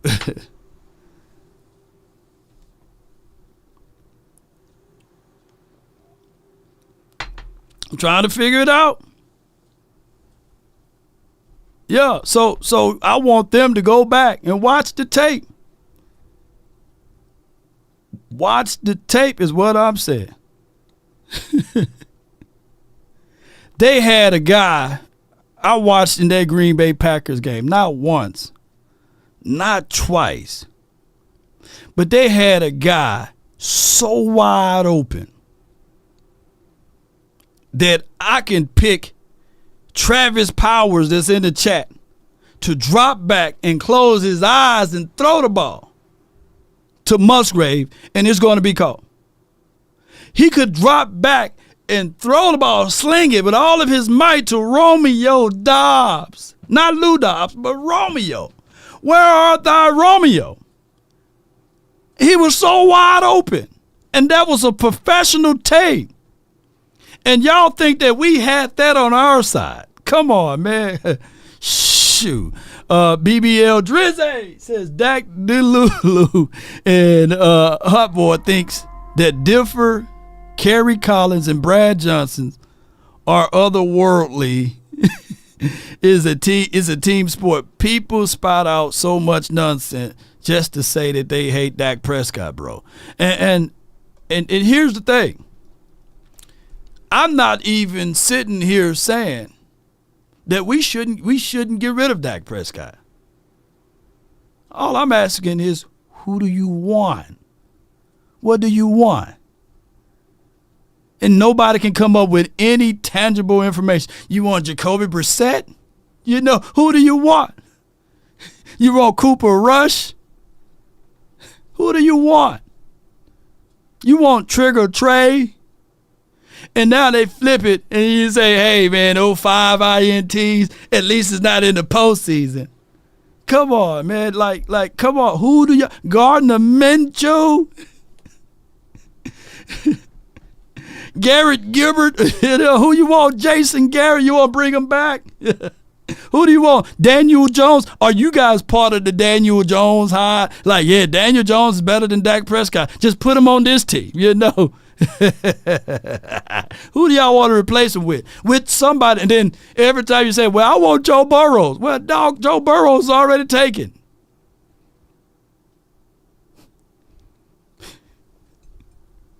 Yeah, you know, they want. Give me Josh Allen. Josh Allen is already taken. That's not even up for an option. And for every Josh Allen, there's a Josh Rosen, right? And for those same arguments, yeah, they want Zach Wilson. They put, you put Zach Wilson behind this team. Oh, yeah, you know, come on. It's just funny to me, man, how idiotic they be sounding, man. It's just crazy. Yeah, it's just crazy, man. Like whenever you ask, who do they want? Like, you know, I want Shedeur Sanders. Yeah, I like Shedeur Sanders here. I like Shedeur Sanders here. I like Shedeur. Shout out to him. Shout out to Prime and all of them. But he got to crawl before he walk. He got to go through this season, and then he going to have to handle some more rough upcomings. Yeah. You're going to have to handle some more rough. Connor Cooks, all of them. Johnny Manziel, the house Johnny built, and all of them. Yeah. And they think that, okay, yeah, Russell Wilson, come on with it. Just like I said before, when we have Dave Campo, we finished 5-11, 5-11, 5-11. We wasn't sucking enough to get the Mike Vick sweepstake. You know, it's just what it is. We couldn't get Mike Vick, and Mike Vick still don't have a ring. As good and as great as he was. Yeah. Dak haters, please call into the log channel this season and tell us, who do you think that the Cowboys should replace Dak with? Say it with a full chest. Yeah, say who do you want, you know. Will Greer, come on, baby. It's crazy, ladies and gentlemen. And I appreciate you for your Pittman. Thank you so much for your support. Let me make sure I go through and read through everybody's support since I got granted extra overtime for your mind on today. You know, I love talking to y'all, even to my delusional fans out there that follow this channel, right? And expecting to have different results. They come here, they talk about this and they talk about that, and they don't have any tangible solutions. No tangible solutions. I'm talking tangible solutions. I gave everybody tangible solutions. What did I say I want Dak Prescott to do for these last 7 to 8 years? I want Dak Prescott anywhere between 25 and 28 attempts of throwing the ball. I want to get him behind play actions. I want to get him behind a good run game. That is to maximize his capability to win. I'm for damn sure ain't the one that's banging on the table and saying, let's throw Dak 300, 400 yards a game. No, that's not me.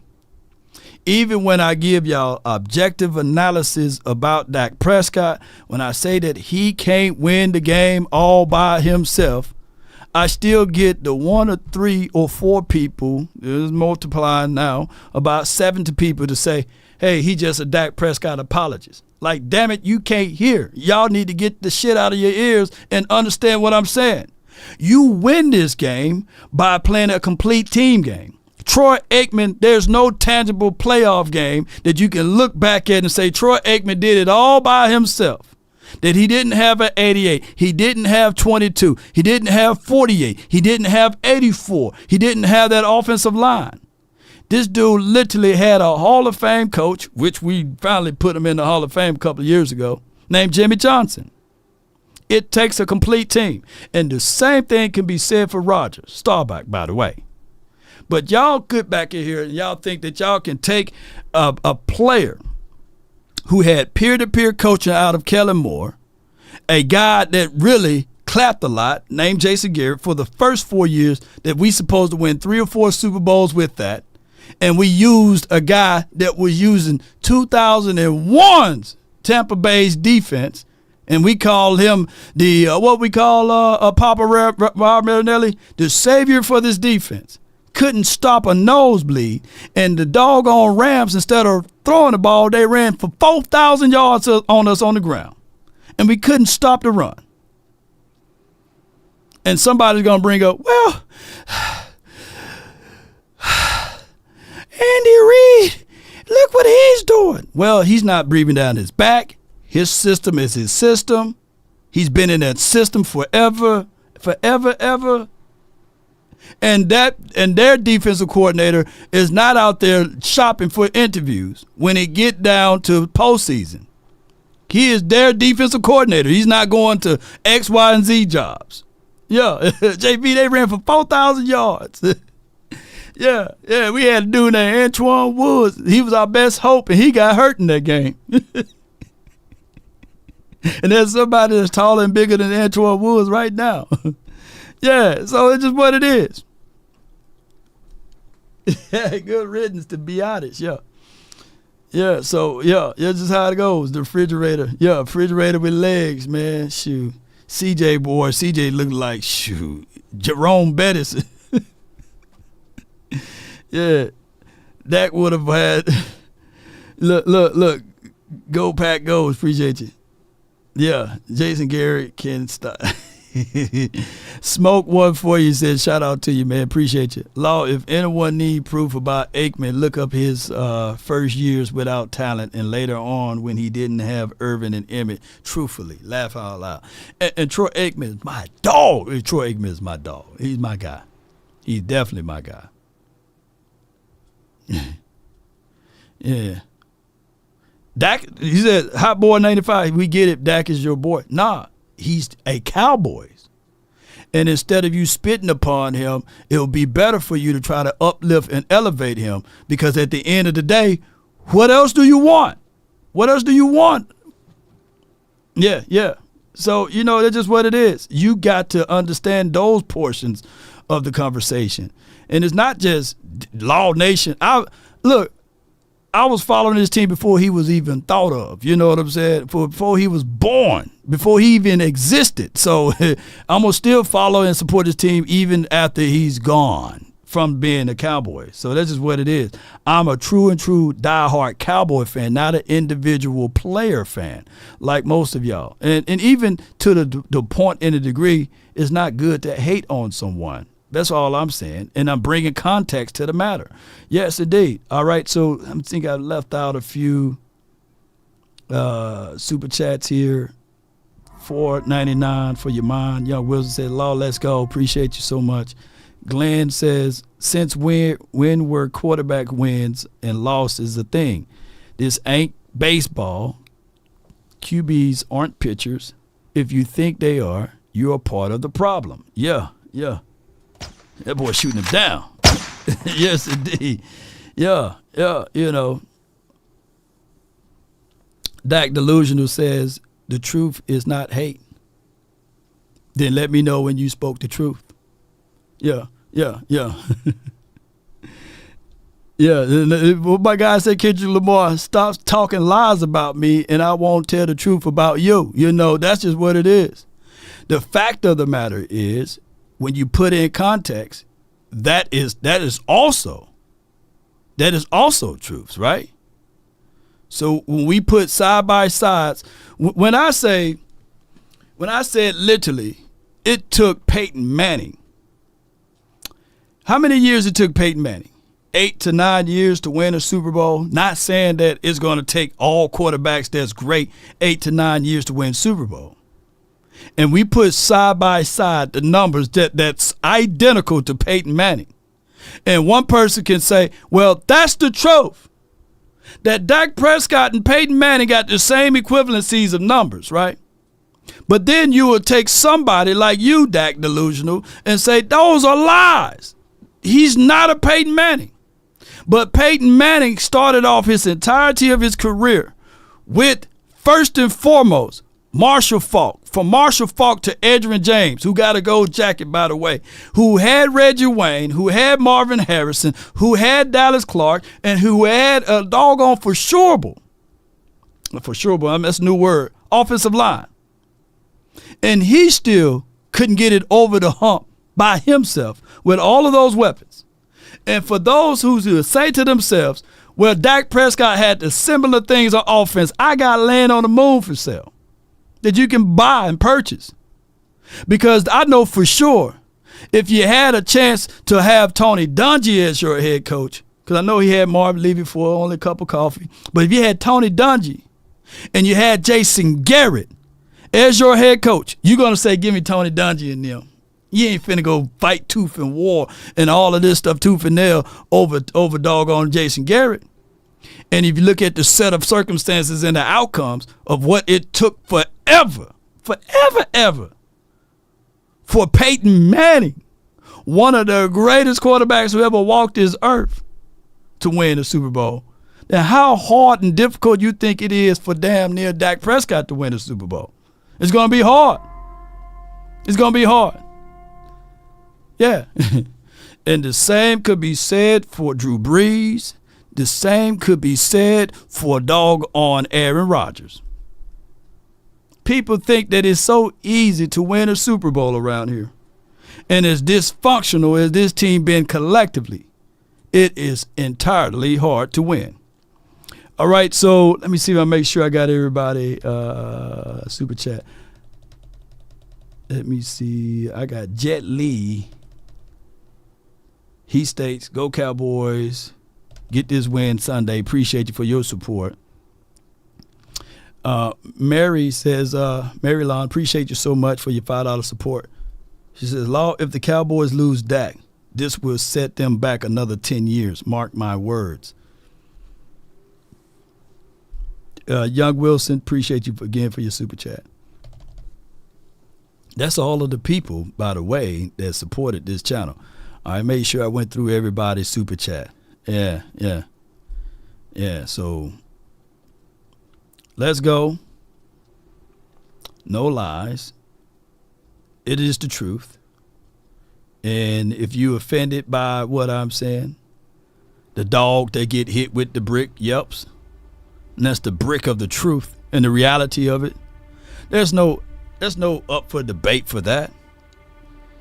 Because if you didn't like what you was hearing, you wouldn't be here for 2 or 3 hours. And only a fool will argue with the wall. So if you all thinking that you got a chance and an opportunity to change my reasonings and you're still here, then the fool is on you. And I will tell you this, ladies and gentlemen. Shout out to your ratio. Shout out to you for your $10 support.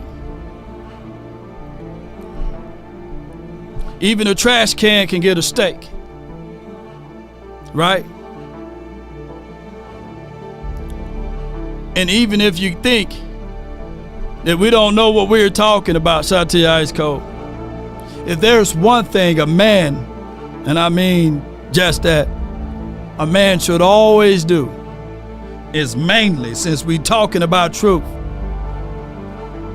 if there's one thing a man should always do, is mainly to himself be true.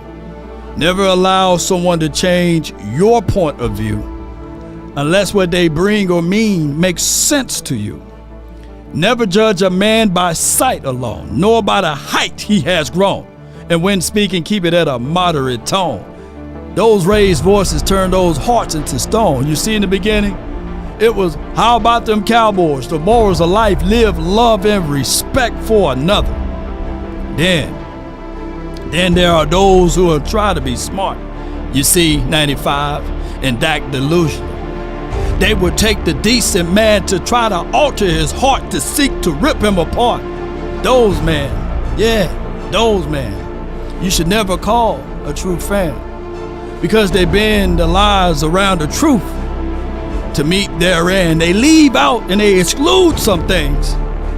They don't add to the fact of the possibility that when whoever else had the chance to stand tall in these moments, who else shone the type of light and showed us the way?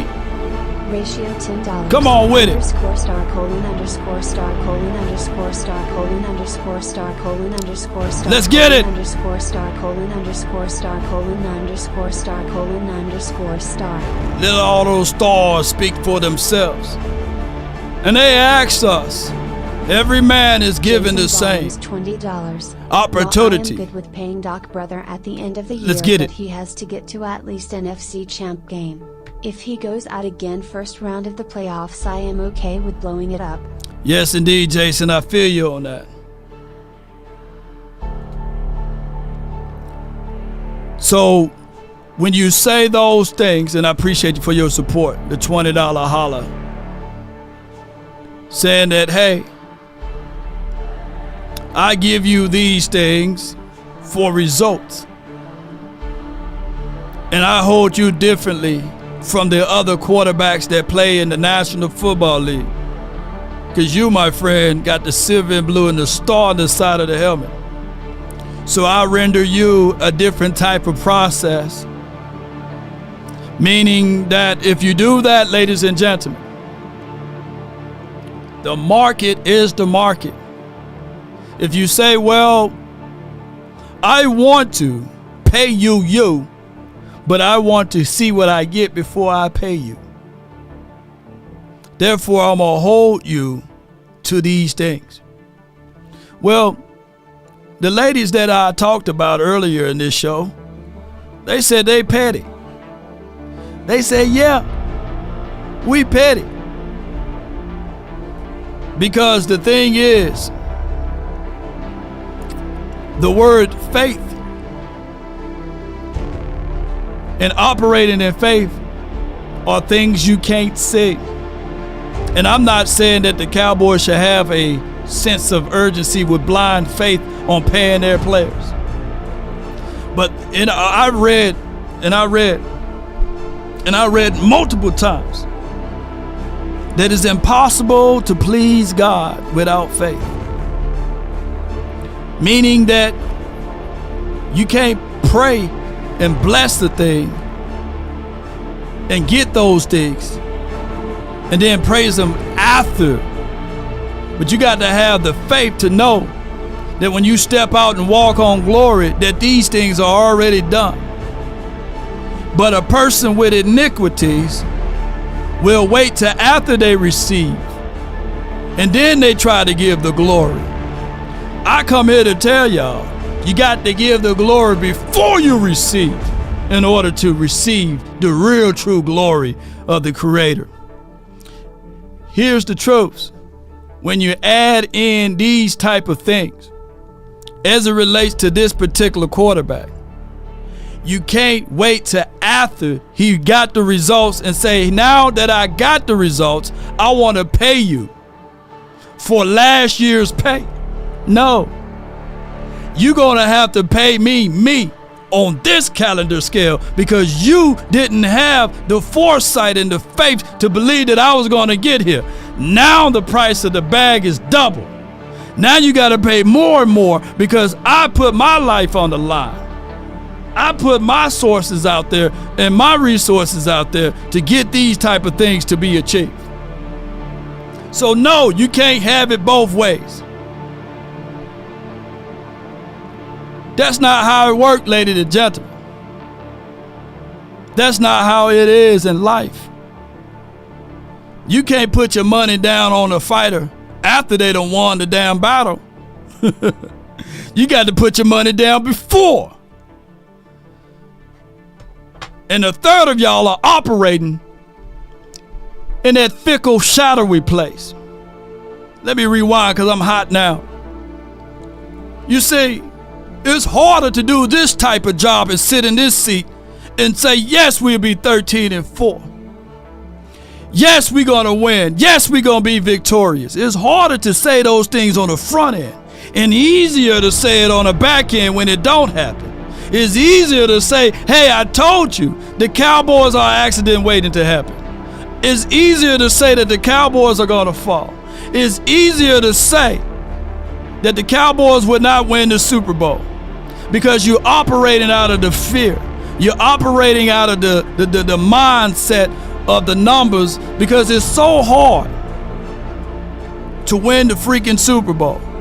Don't y'all know it would have been easier for those who were born in 1960 to say that the Cowboys are going to lose every year, and they would have been right. They would have been right on the money for 28 years. And that's with the greatest coach of all time, Tom Landry. It's easier to say that, hey, this team would not be successful. It's easier to say that you would not be successful. It's easier to say that these things would not be applied to you, and you can go to bed sleeping good at night to say that, hey, that team always fall. And it's easier to when we absolutely win. And we absolutely lift up that Lombardi trophy. For you to say that I always been rocking with this team. I always roll with this team. I'm a die-hard fan. Yes, I'm win, lose, and draw. But where are you when the gun is to your head? Where are you when the knife is at your back? Where are you when we are in the lowdown? Where are you proclaiming where your success is at with this team and your love and adulations with this team? Where are you when you said, I got Law Nation, I'm rolling with him even when he's high? And when I'm rocking with Law Nation even when he's low, I'm rocking with Law Nation even when it's a draw. Where are you?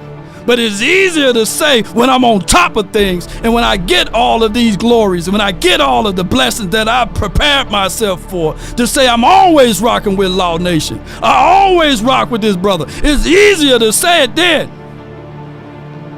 But what happened to you when I was down? When I was out? Where were you?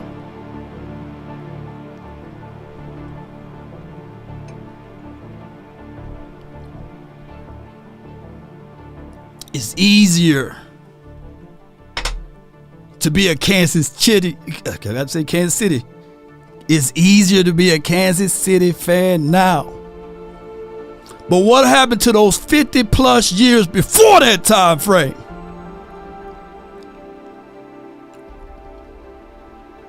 Huh? Look at all of the Kansas City Chiefs fans now. All of the bandwagons saying, oh, Pat Mahomes, he's God to them. But where their allegiance were before that time frame, I can tell you mine. Win, lose, or draw. Let me rewind. I ain't ready to go yet.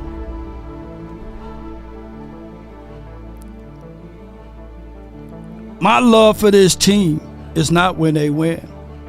My love for this team is not when we lose. They say love's a sin, love's a crime. Love it when you have grief, you ask God for a sign, baby. My love is gonna get you. Come on with it. Where y'all at now? Why y'all buried y'all heads in the sand when Green Bay Packers beat us? When the 49ers, some people taking the jerseys off and throwing them in the trash can when the 49ers beat us. Where do you hold your ground at?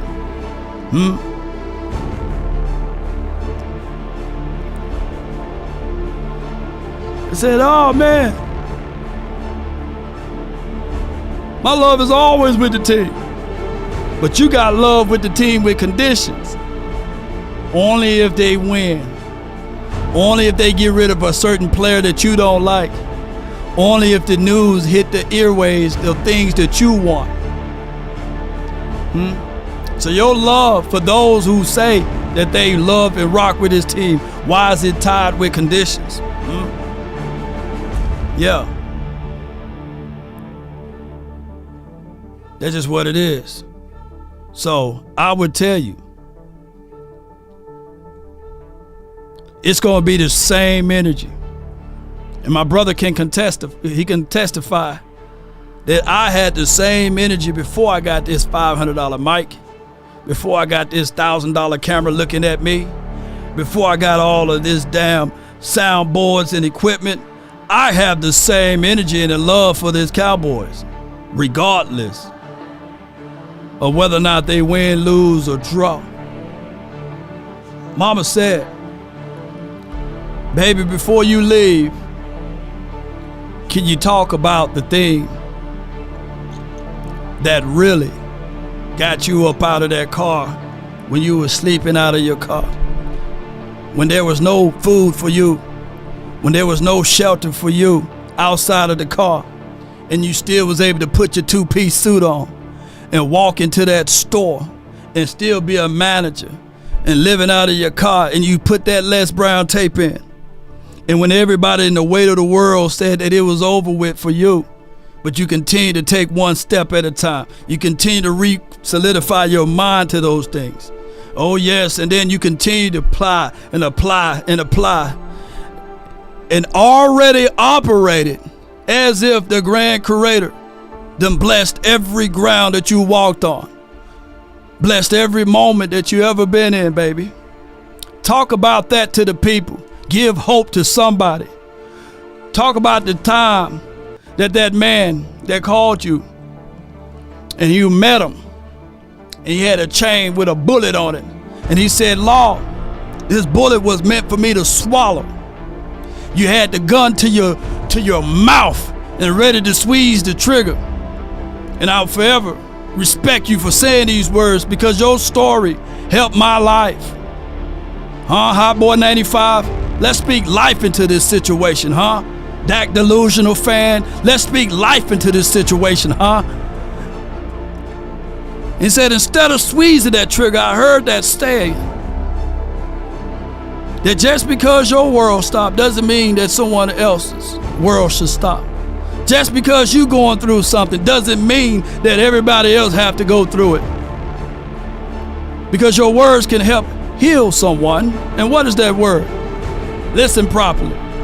If you want a thing bad enough to go out there and fight for it, to work day and night to give up your time and your peace and your sleep, if all of your desires of it makes you quite mad enough that you don't get tired, and it makes you hold everything tawdry and cheap, if life itself seems empty and useless without it, and all that you scheme and dream is about it, if you will gladly go out there and sweat for it, fret for it, or plan for it, to lose all terror of your mind. If you would just simply go after the thing you want with all of your capacity, strength, sagacity, with faith, hope, and confidence and stern pertinacity.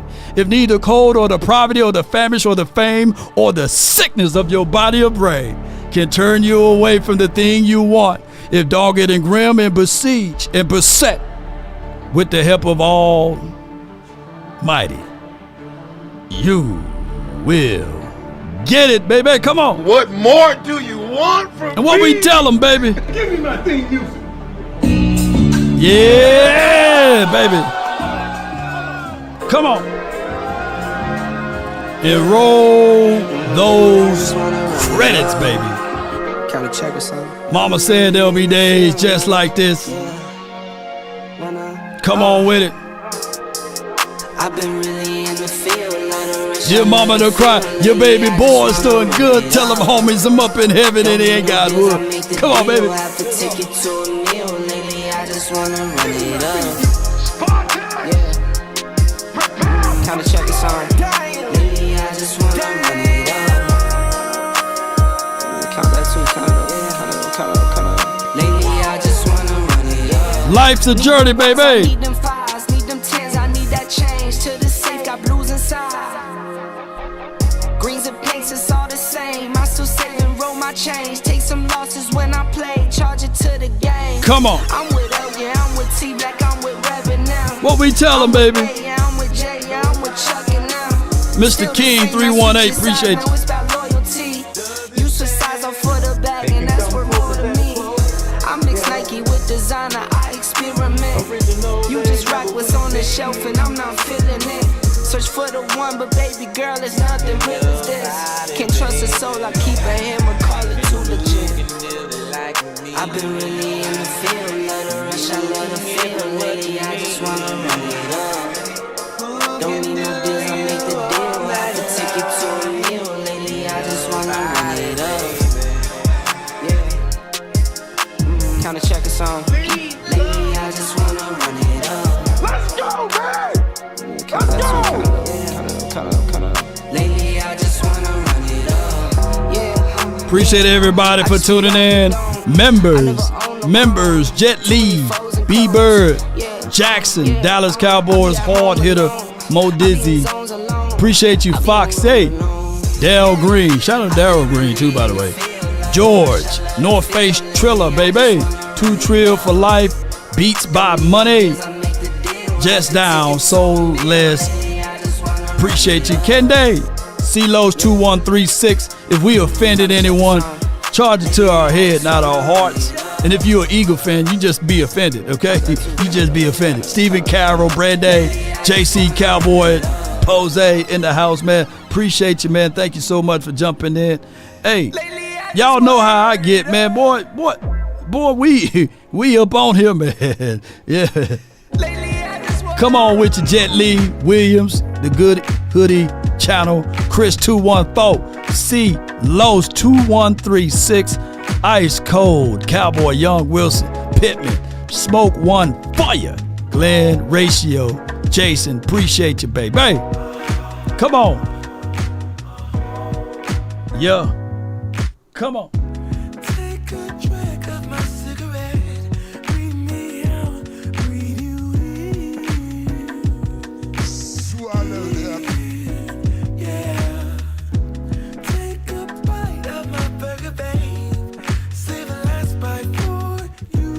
And you. Emotional damage. What we tell them, baby?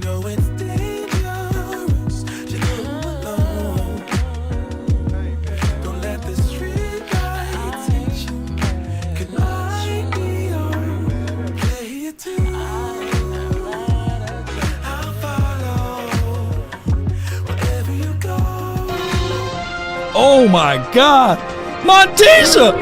Go Birds!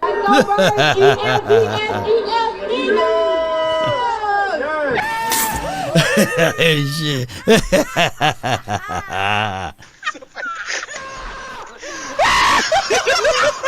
answered. I talked stuff. I thought we had it, but it goes to show you who's the better team, and I'm sticking Cowboys. You're crying. I'm hurt. I love my Eagles. I don't believe this. You gonna flap the hat one more time for the Eagles? Just one more time for it. Let's go, Birds fly, Eagles fly. Oh my goodness, since they've been talking noise too lately. When your team is getting demolished like that, I sit up here, I swallow a lot of what I know. And a lot of what I know is what I'm starting to see right now. That's what this team is offering. You're not good when you get embarrassed like that. And why the hell do we have these benches with heat things for them in the damn stadium? It is the dumbest damn thing I've ever seen in my life. We took them to Dallas, they embarrassed us. That if we take those to another stadium, we have to be the laughingstock of the damn internet. The two teams, in my opinion, with the greatest rivalry as far as the city is concerned, took the field. And the team from this city, they didn't even show up. We got out coached. We got out physical. We got out man. We got out wanted to. We got out aggressive. You name it. Any adjective that you can come up with, the Dallas Cowboys outdid us in that area. Because if there's two games that you I get thought we up, had it, but it goes to show you who's the better team, and I'm sticking Cowboys. You're crying. Oh man, y'all let me know if y'all getting too tired of those reels right here, man. I just gotta find me one Giants thing that I gotta talk about, man, and then we can get on up out of here. But I'll have to go ahead on the front end and find that Giants one. But outside of that, y'all know how this goes, man. Let me get on up out of here and get things going. God sees in you. We about one love. See in yourself. And that's why he chose you to break generation cycles. And he about to open door for you that no man can shut. That no man can shut. Because he wants to be a witness for what he about to do. Woo! My God. He wants them to be a witness for what he about to do. So keep faith. Keep faith. And don't worry about if God gonna do it. Because it's already done. It's already done. You are favored. Victory's upon you. I need y'all to receive this message. Big dog. Yeah, that's true.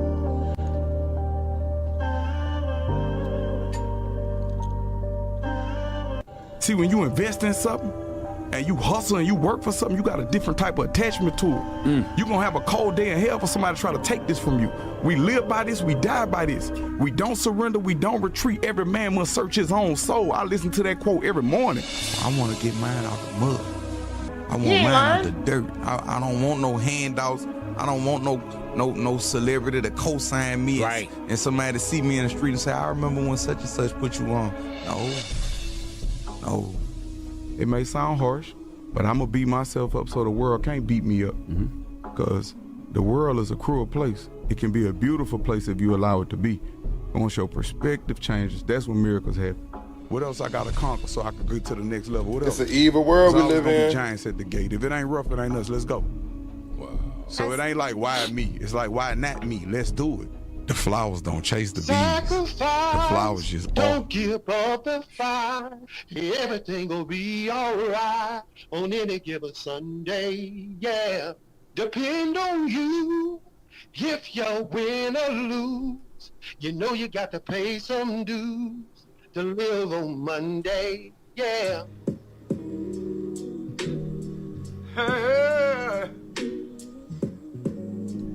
Ain't nobody calling me, texting me, paging me, asking me, are you still in ball? Calling me, texting me, paging me, asking me, am I still in ball? Y'all usually check on me. Listen. I'm still in boys. Hey! Woo! Hey! I'm still in boys. Oh, I'm still them boys. I'm still them boys.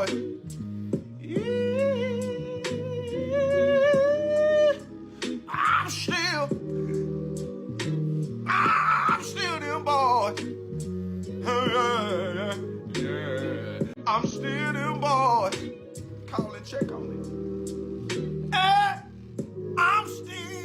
Yeah, on paper, they're a better team, but they have all the assets and resources that we don't. But let us get on the line, boy, and see if that factors in. I guarantee you it will. Now y'all don't want to call and check on the pastor. I'm still them boys. All I ask is when you lay your head on that pillow at night, I gave everything I had. I gave everything I had. Does it bad? They can come closer than close. Yeah. Original they never will be.